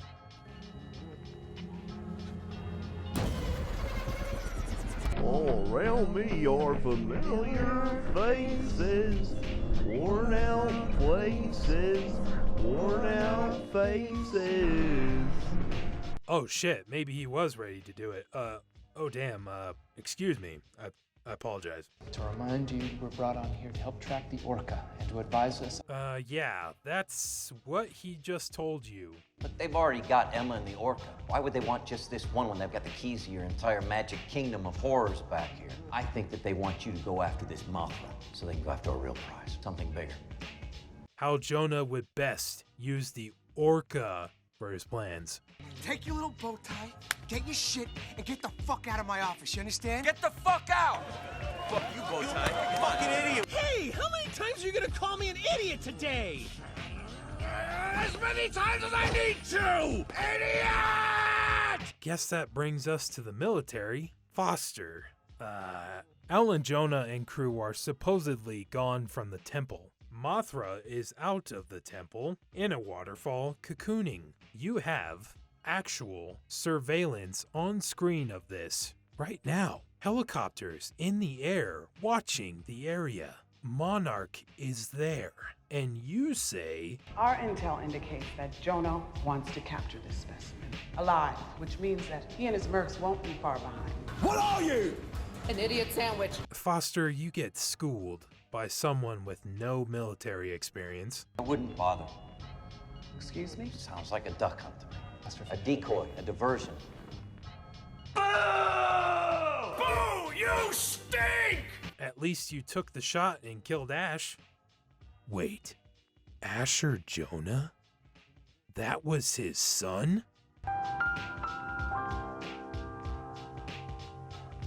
Well done, but I just so happened to notice something here. Before the bombs go off, Foster is crouching down on this higher bridge, set up in a pretty solid stance, keeping balance. Gun rested on the railing. Now, she says she doesn't have a shot on Jonah, when she clearly does. Unless you're going for the kill. Aren't you guys trying to bring him to justice? The least death possible? Or is this Call of Duty up in this Mothra?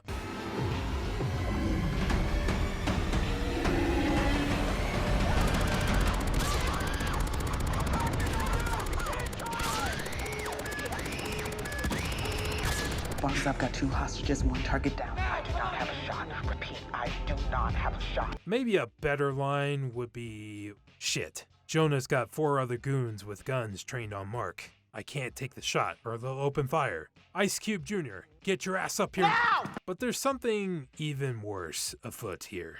Like I said, Foster's crouching in a solid position. Bombs go off. She flings herself over the railing, ready to fall to her death. Oh, my mistake. The bridge is made of flimsy iron.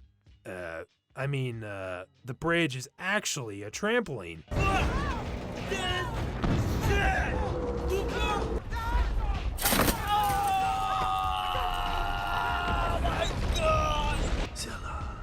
Falling over onto the bridge, sure, that would work, but up and over the side? Come on, man, what are your legs made out of, jelly? Turns the legs to jelly. First she releases Mothra.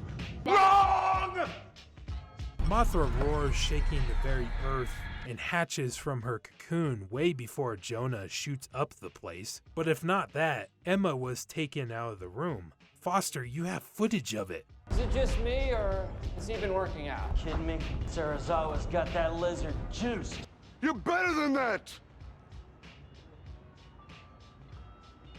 Damn right.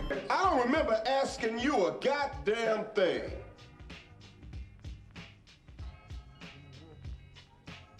Foster. D tier. As for her subordinates, Ice Cube Jr., or you could say Mini Cube. From the dogs to the mini-me. Give me an Escalade or 2-way bling-bling on eBay. Dude hates Titans. You gotta be fucking kidding. Oh, what? You hate Titans now too, huh? What the fuck, bro? You gotta be fucking kidding. I mean, I'm no scientist, but I think it has something to do with his goddamn head growing back. Well, no shit. What have we got here? A fucking comedian, private joker. Prayer Man? What the hell's someone gonna do with a giant worm? Who said that? Wait, so we killed our best shot at beating this thing? Who the fuck said that? Ready to engage with my command. Who's the slimy little communist shit twinkle-toed cocksucker down here who just signed his own death warrant? Ah! That's a war face! Now let me see your war face! Ah! Osprey pilot? What do those nerds think they're gonna do down there with a bunch of nukes? I'm asking the fucking questions here, Private. Do you understand? Sir, yes, sir! Look, they probably understand it more than you do, so you just focus on flying, okay?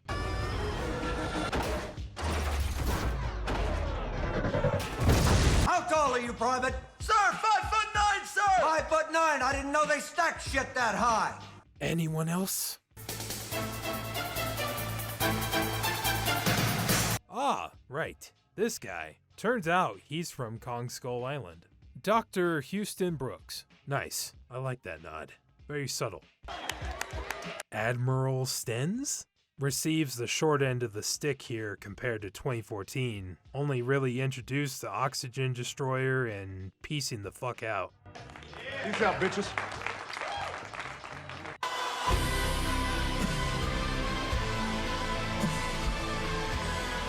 Yeah, that covers characters. Moving on. Editing. Everybody's in line, and they're off. Looks like the early lead goes to Mike Gallen. Yes, Mike Gallen going for the lead with Price and Press on the outside. Secretary of the Way very well, has good position on the rail, and in fact is now going up with the leader. That about sums up the pacing for King of the Monsters. Because once the race starts, the ride keeps going to the finish line, with a decent break, of course. Once Monarch has crewed up and heads towards Antarctica, the film makes its way through one set piece after another, almost feeling like a globe-trotting adventure. Even though King Ghidorah survives the oxygen destroyer, somehow King Ghidorah returns.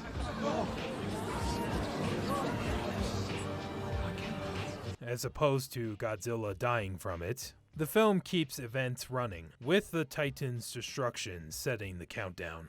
Godzilla dying is the first real break you'll feel, as the heroes have to stop and figure out what to do with Ghidorah now, while the cracks on the villain's side begin to grow. This even feels like the start of the second act, which then concludes with Godzilla's resurrection, with the battle at Boston constituting the third act. King of the Monsters truly feels like a roller coaster ride. You know you're waiting in line to get on the ride, then the ride starts, flowing into each corner, twisting and weaving without ejecting you off the sides. You get to that slow part of the roller coaster just before the climb into the big drop, and bam, it's over before you know it, despite the 2-hour and 12-minute runtime. It is a respectable time for a modern action film with surprisingly no scenes feeling unnecessary or chunking out the runtime. One scene that makes great use of its time is the Castle Bravo scene. This scene is cut in a way to force the rising tension and dread the humans feel when Godzilla approaches, taking out their drones, getting closer and closer, forcing the humans to panic and train their maser turrets upon him. Nice. The hair standing up on the back of your neck, waiting in anticipation for Godzilla's next move. And just when you think it's over, the jump scare releases the built-up tension. Combine that with the sound design of Godzilla's heartbeat and bioacoustics, the underwater environment, and the visuals of the dark depths, enlightened by Godzilla's energy. What a great construction of a scene. In this film, however, there definitely could have been more time given to the kaiju, maybe rounded out to 2 hours and 30 minutes. There's definitely a story issue that could have added more time for the kaiju, but I'll leave that for later. Let's get to the bread and butter. Visuals and sound. The cinematography.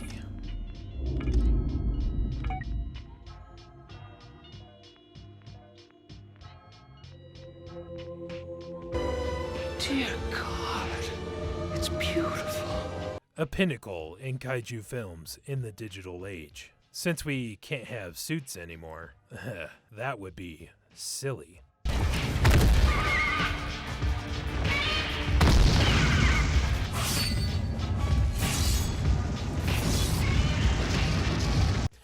There's mouths to feed here, guys. Look, jokes aside, the team did fantastic with composition and shots, making these mountains of kaiju look as real as physically possible, while also keeping them close to the original designs. Shots in the film set the scale. Humans are ants compared to the kaiju, and it shows. There was some issues at time of release that the kaiju are blocked out by the weather effects in nighttime. Let's take a look. While I understand the complaint, and personally would love suits for the practicality instead, the Antarctica fight takes place at night, in a snowstorm. Now this helps bring these CGI monsters a little realism. It feels like they're actually there. Obviously, the nighttime and weather effects are used to cover the monsters' less beauty elements. Imagine taking their models and throwing them into the bright day of Antarctica. Yeah, I can see them, but damn, the CGI might stick out like a giant fucking zit. There you are. I've come to tell you the good news. A lot more budget would be needed to get them looking good to blend the CGI. Of course, you know, it could have been written into the script that this whole event takes place at night for suspense. Or, you know, atmosphere. We're in the atmosphere.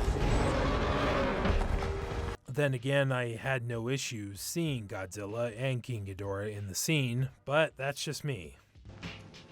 You can see? I don't know what happened.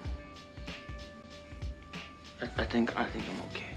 Other folks might not have been so lucky, but they must not have dealt with the 2014 Blu-ray release. Brighter. Brighter. Brighter. The power of the sun in the palm of my hand. I will say there's quite a few scenes that convey the weight of the kaiju. Some others not so much.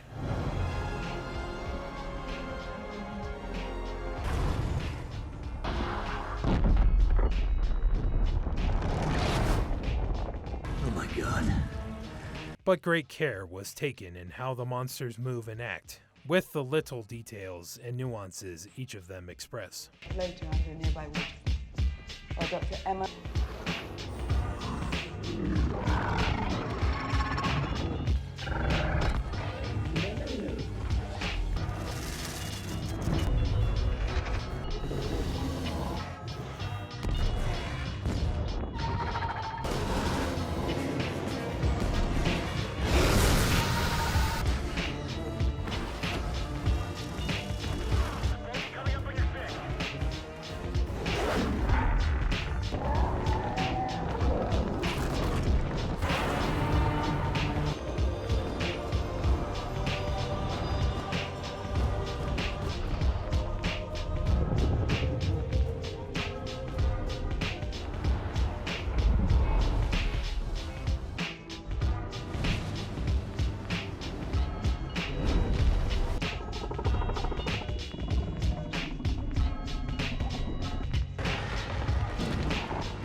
Ghidorah being choreographed by 3 different people acting together. Fucking awesome. Essentially, you come for the monsters, and the CGI holds up its end of the bargain on that. That's good and all, but how do they sound?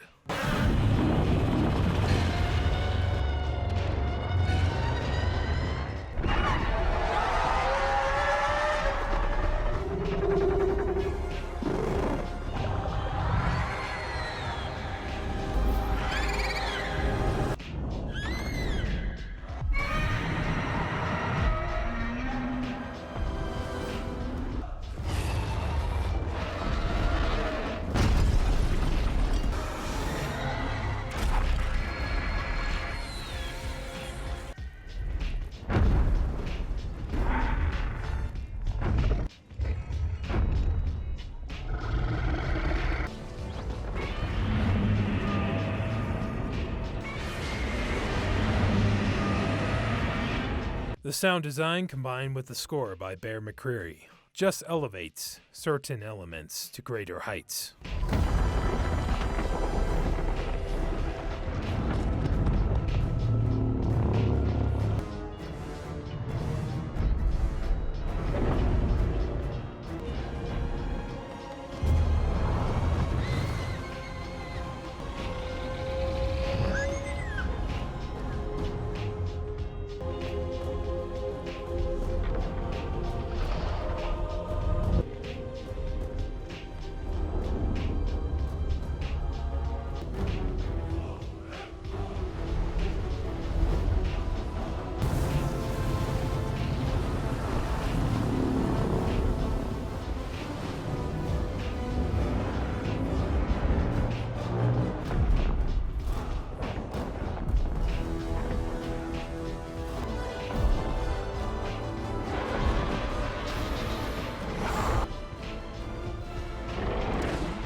That was the best shit I have ever heard. The setup in Antarctica leading 2 Goliaths to collide in a harsh snowstorm. Just listen to this shit.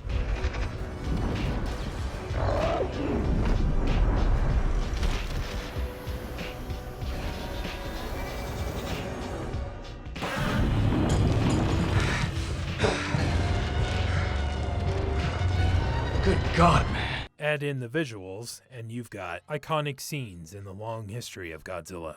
Despite the flaws in the writing, I was dropped in ODST style. And stuck with the ride till the end, not even questioning where my 2 hours went. Look at this intro.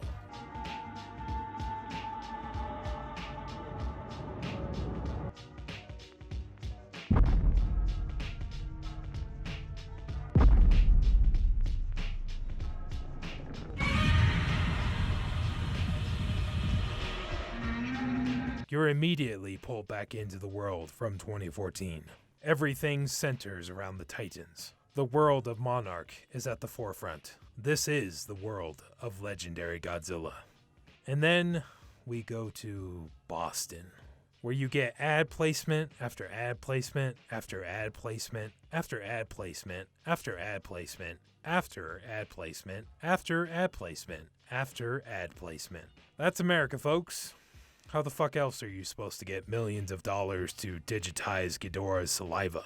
Look, kidding aside, it makes sense story-wise why they're in Boston. But damn, do you ever wonder how many donut holes Ghidorah can put in each mouth? Excuse me, Miregoji. Oh, whatever. At least the place is completely demolished by the end. Statues and all. And you better keep it that way. Return to forest. Biollante needs a new home, okay? Now, for the heavy hitter. Impact. So, in our little movie here, what's different by the end? King Ghidorah's fucking dead. Screw that bitch. Ah, shit. Ow. The fuck. Fuck. Fine, you little fuck. King Ghidorah is mostly dead. He's got one head left on planet Earth, ready to be regrown into an entire body in the future, of course. Ooh.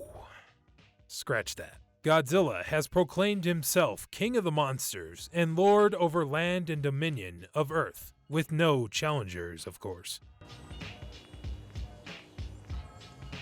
He's set.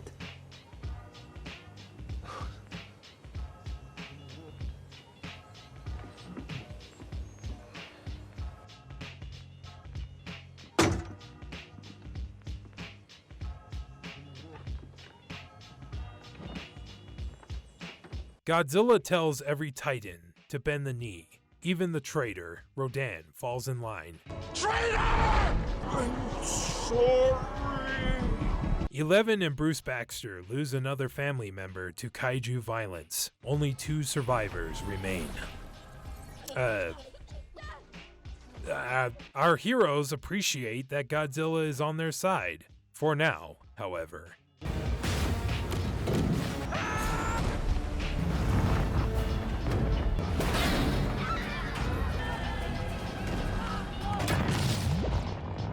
As long as they don't go building a giant robot version of Godzilla controlled by an alien head or anything, just don't do it, guys. Seriously. And everything will be peaceful. Don't fuck with me again, pile! Mothra's, unfortunately, dead. Not dead, bitches. Always got an ace in the hole.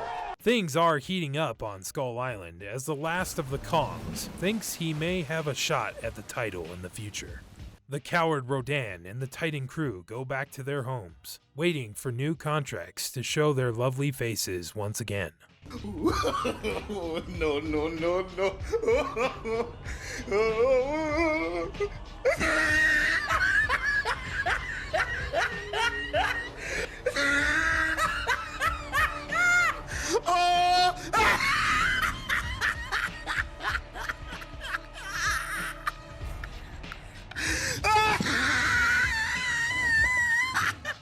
Anything I'm forgetting?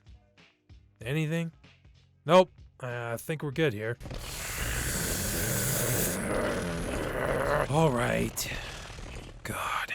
We see an epilogue of Alan Jonah capturing a bigger prize. The deceased, third head of Ghidorah, alluding to some very interesting possibilities in the future of this series. That's not just any Titan. That's Monster Zero. Ghidorah. How can this be? How embarrassing. How embarrassing. Oh. Is this what we've been reduced to? 大の地層に閉じ込められていた単なる微小生命体。それが40年前オキシジェンデストロイヤーによって無酸素状態になり復活し、さらに外気に触れて異常進化した。 Not bad for going from the 3 kaiju of 2014 to 8, at least that we see. King of the Monsters unfortunately did not make 1 billion, gajillion, fifillion, million yen.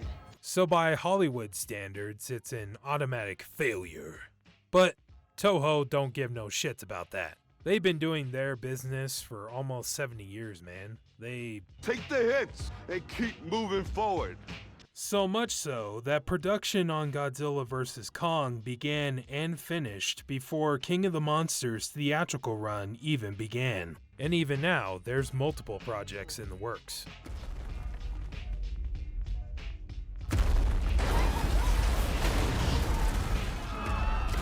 Gojira. -1. Hurry the fuck up! Ultimately, King of the Monsters served its purpose, introducing other Toho monsters into the fold. It's now up to Legendary Pictures if they want to send the checks for other kaiju on that roster. That's gonna be a lot of Fucking money! Lots money. Play. Here we go. Yeah. Back it up a little bit. things I liked. Godzilla.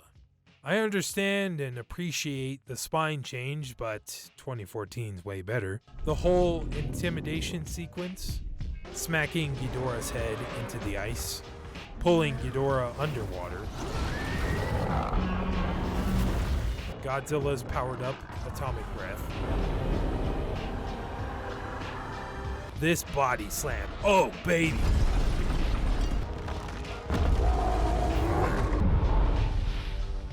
Godzilla going nuclear.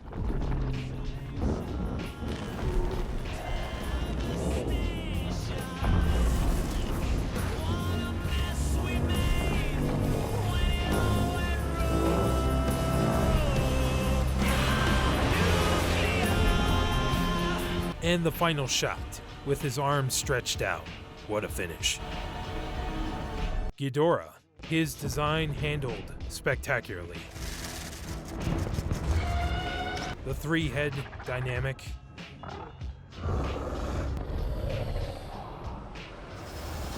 The head regeneration surprisingly looked good.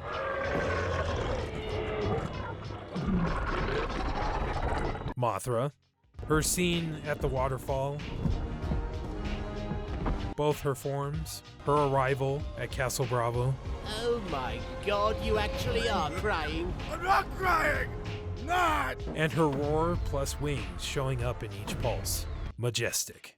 Rodan, his awakening scene.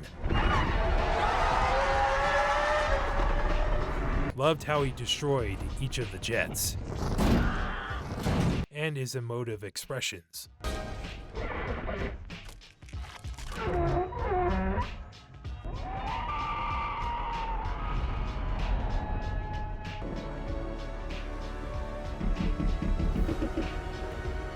The Antarctica fight.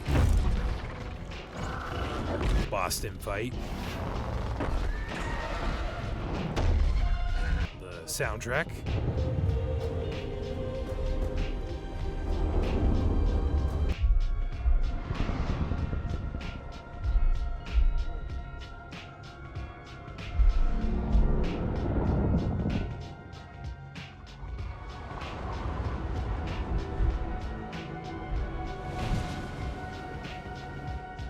Titans. Seriously, that behemoth kaiju? Where's his fucking movie? Skyla as a Kumongo rep? Another Muto much larger than the previous two, alluding to more Muto lore, plus the decapitated Muto head in Castle Bravo. Very nice. Meth. The German one. Thank God the Nazis did not wake him up. The Lost Underwater World. The intro matching the original 1954 opening and Shin Godzilla's opening.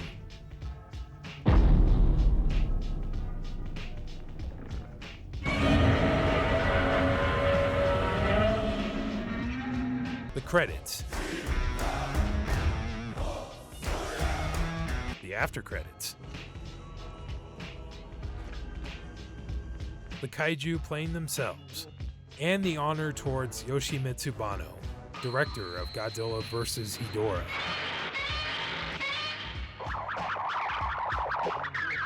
And Haro Nakajima, the original suit actor, along with other kaiju. 2 Godzilla legends. Rest in peace. Once more into the fray. Into the last good fight I'll ever know. Live and die on this day. Live and die on this day.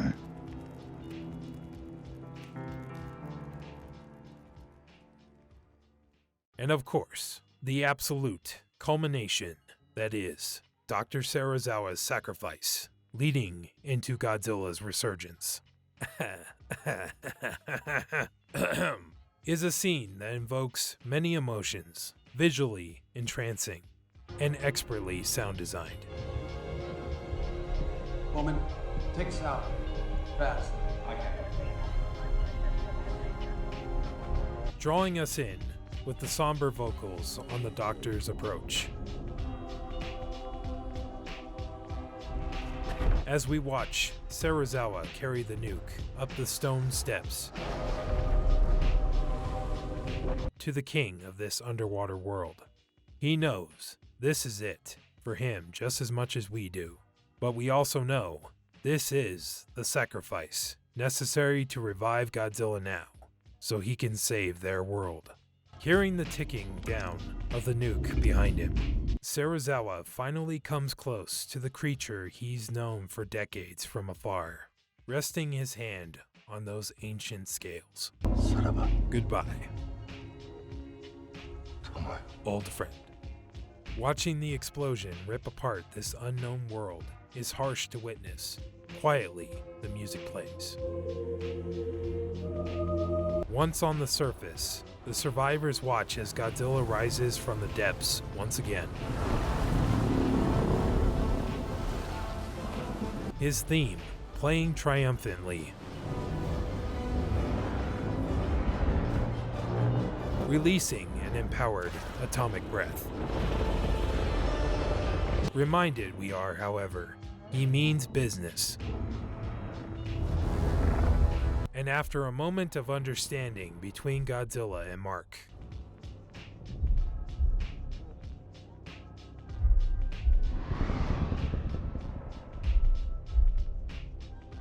he quickly makes his way towards the bastard Ghidorah.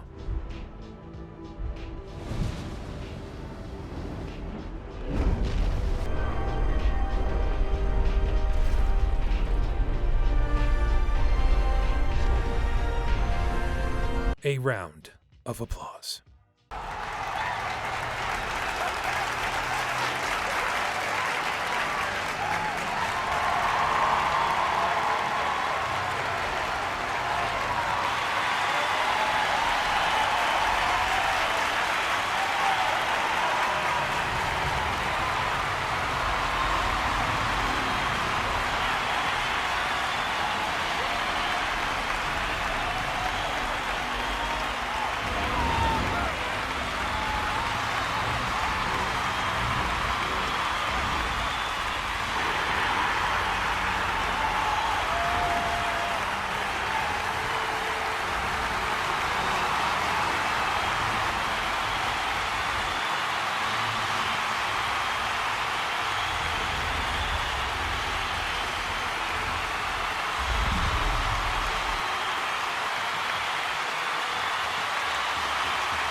This scene is easily the best part of this film, in my opinion, and one of the most powerful scenes put to screen. In other words, this is that fucking masterpiece shit. Also, this zoom shot. Fuck you. I love it. Goddamn right. I liked it. Hell, I loved it. Things I disliked. Everything has clearly gotten out of hand now, yes.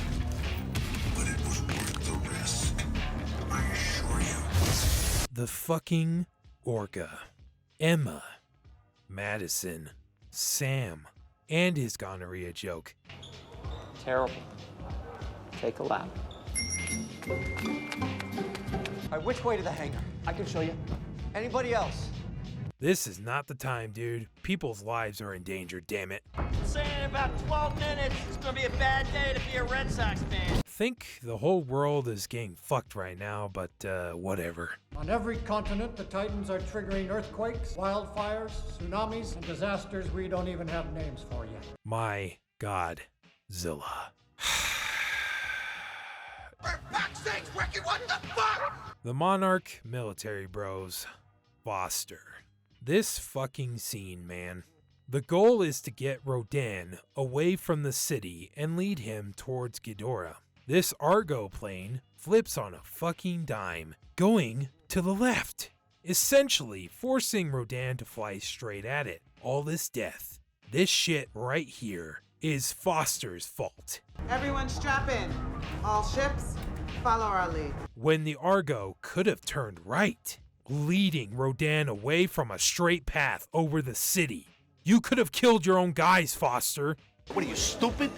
Sorry. The fuck is the matter with you? I have nothing against kaiju killing humans, but you can still have this scene play out with the Argo turning right. Then it would still be Rodan's actions that caused the loss of life. You know, 'cause he's an animal. They are animals rising to reclaim a world that was once theirs. Feels like the oxygen destroyer was just tossed in for name recognition when the device has important history behind it. Would have been better with a little more setup. The Argo can't pinpoint the location of the broadcast, but Alan Jonah can.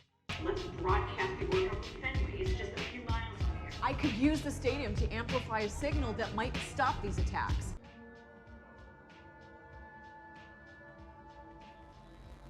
Sam states they think Emma activated the Orca somewhere near Boston.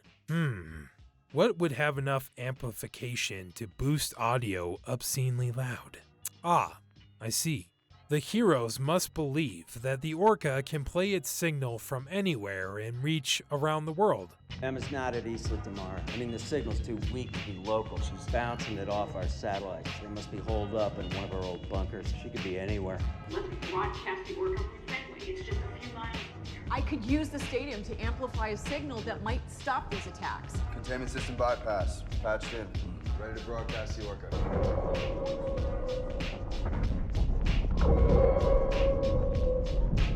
We think Emma activated the Orca somewhere near Boston, but we haven't been able to pinpoint the exact location without the missing piece of the Orca signal. I've got the missing piece. It's us. Emma combined the bioacoustics of Godzilla with a human. That's how she made the signal for the Orca. Creatures just think it's another apex predator. Got it. Silly me. Okay, we've zeroed in on the last ping from the Orca. Fenway Park, get ahead.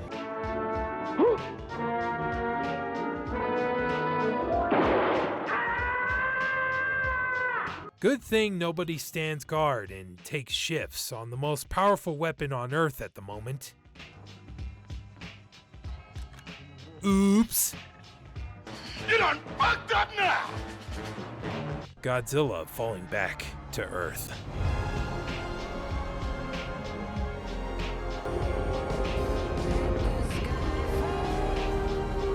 Now this scene is fucked for a couple of reasons. He's burning up on re-entry.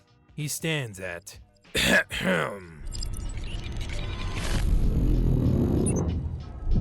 393 feet tall and weighs a fuck ton. Damn, boy, he's thick!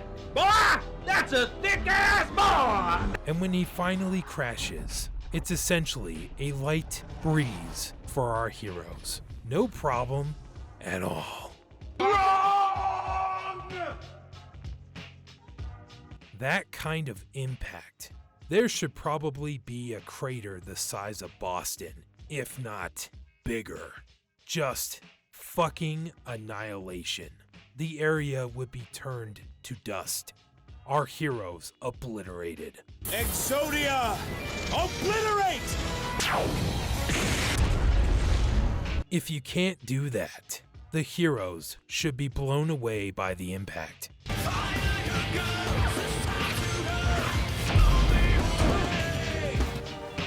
If you can't have that, at the very least, so much debris should impale them that it would put Vlad the Impaler to shame. A message from Prince Vlad.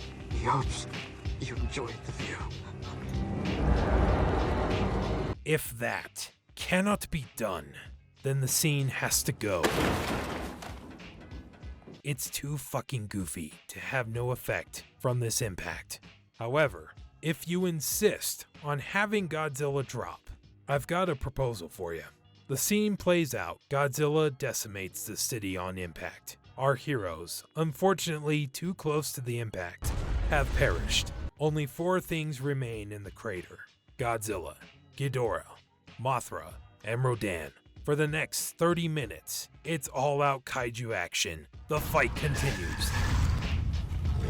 Godzilla gets back up, fights Ghidorah for a bit. Mothra assists by sacrificing herself, giving Godzilla the pulse power-up. However, he still needs time to go nuclear.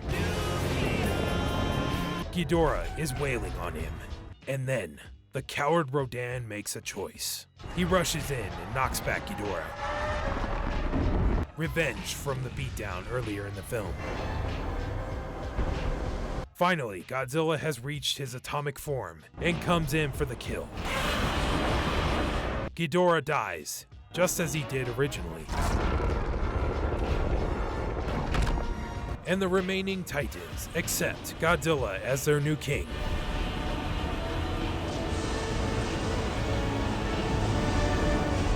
Did it! Son of a bitch did it! There you go, some 20-30 minutes of pure kaiju action to satisfy any fan. Oh, you want to keep the humans alive? Oh, you mean you want this bullshit?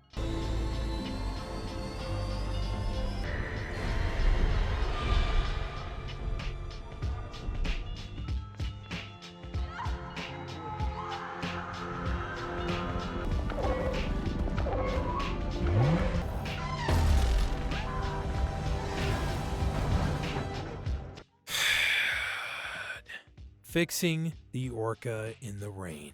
Imagine taking your PC, throwing it in the ocean, pulling it out, and then fixing it without drying it off. Where did you get the soldering tools? How is it still working after being crushed? I found the orca, sir! It looks pretty banged up! Where's the fucking base in it? What about all the water damage? Just how the fuck, man? It's not possible. That's simply not possible. Now, if you'll excuse me.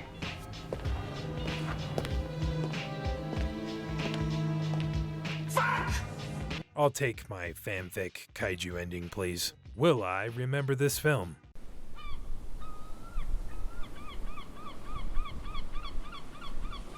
You're joking, right?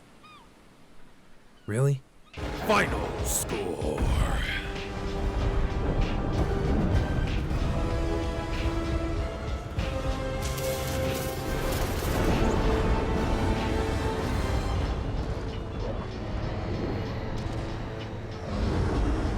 Six out of 10.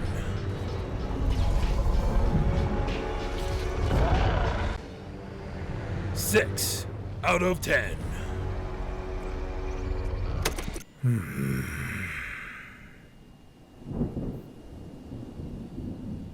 Well, despite some necessary corrections having to be made, You impressed me, Miregoji. I am pleased with the review. You have done well. Really? Well, I guess I'll take that as a compliment. Thanks, I guess. However, God damn it, man. What?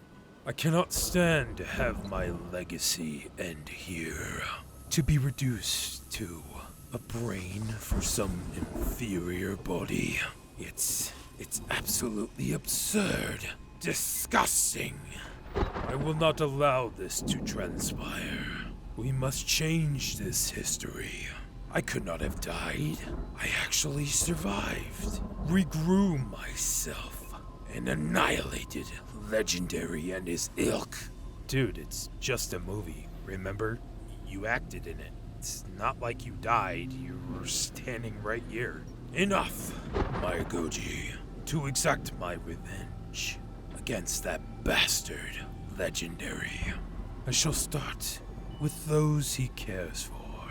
I shall start with you. I shall harvest your organs, consume them, and grow stronger. Dude, what the fuck? That is not how any of that works. Then, after I've consumed them all, I'll kill Legendary. Slowly, painfully, and there's nothing you can do to stop me.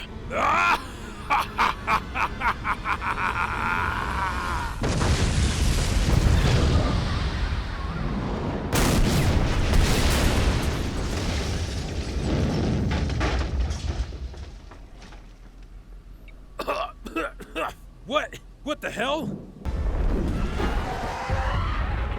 Get back here, you coward!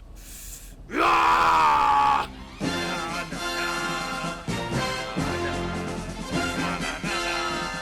Na na na na na na na na na na na na na na na na na. No! This cannot be! How did you find my hideout, Legendary? Easy, dumbass. You got a Category 6 hurricane going on outside.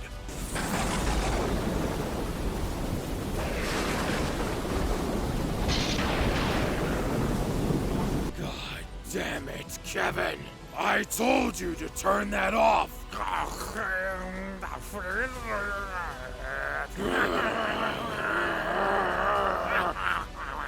All right, team, let's do it together.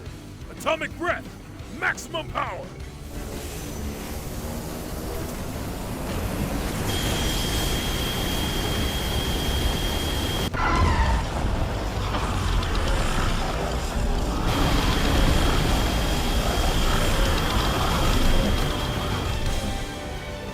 Now, everyone. You may have heard these words before, but I'll teach you what they really mean. Go beyond! Plus!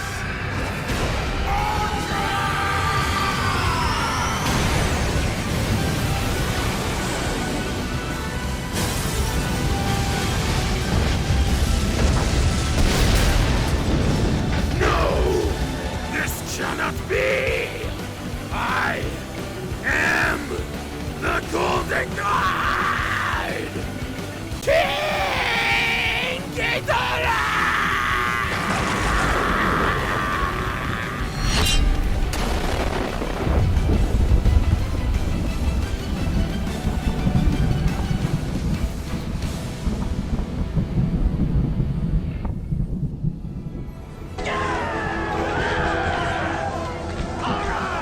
Ha ha! Great job, everyone! Holy crap, that was insane. I am so glad you guys showed up in time. Ghidorah was losing his shit, talking about eating us and stuff. Just really, really whack shit. Oh, wow, that's fucked up. Well, I'm glad he's dead. Ha ha! No way. He'll come crawling back. He always does. That damn dragon. I'm just glad we found you, whippersnapper. You need to get back to reviewing movies. Thanks, Gramps. jeez. Well, let's get out of this dump. What do you say, Earth Goji? I am Groot. Yeah, yep. Yeah, I'm gonna make some more reviews. Don't worry. Good. Can you hurry up and do my sequel already? Man, you're slacking. Good grief. I was captured, remember? Kiryu, you mind grabbing my spleen over there? Gonna need to patch that up. Certainly, sir. Glad to have you back, sir. Hey, Miregoji. I saved you a Choco Taco. You want it? It's not melted, is it? No. Let me check. It is. You still want it?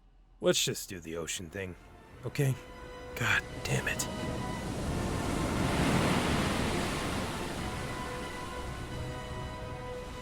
Your friends are weird, man.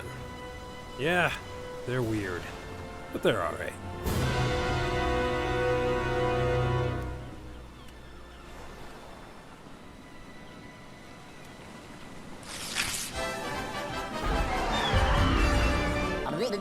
That's all, folks.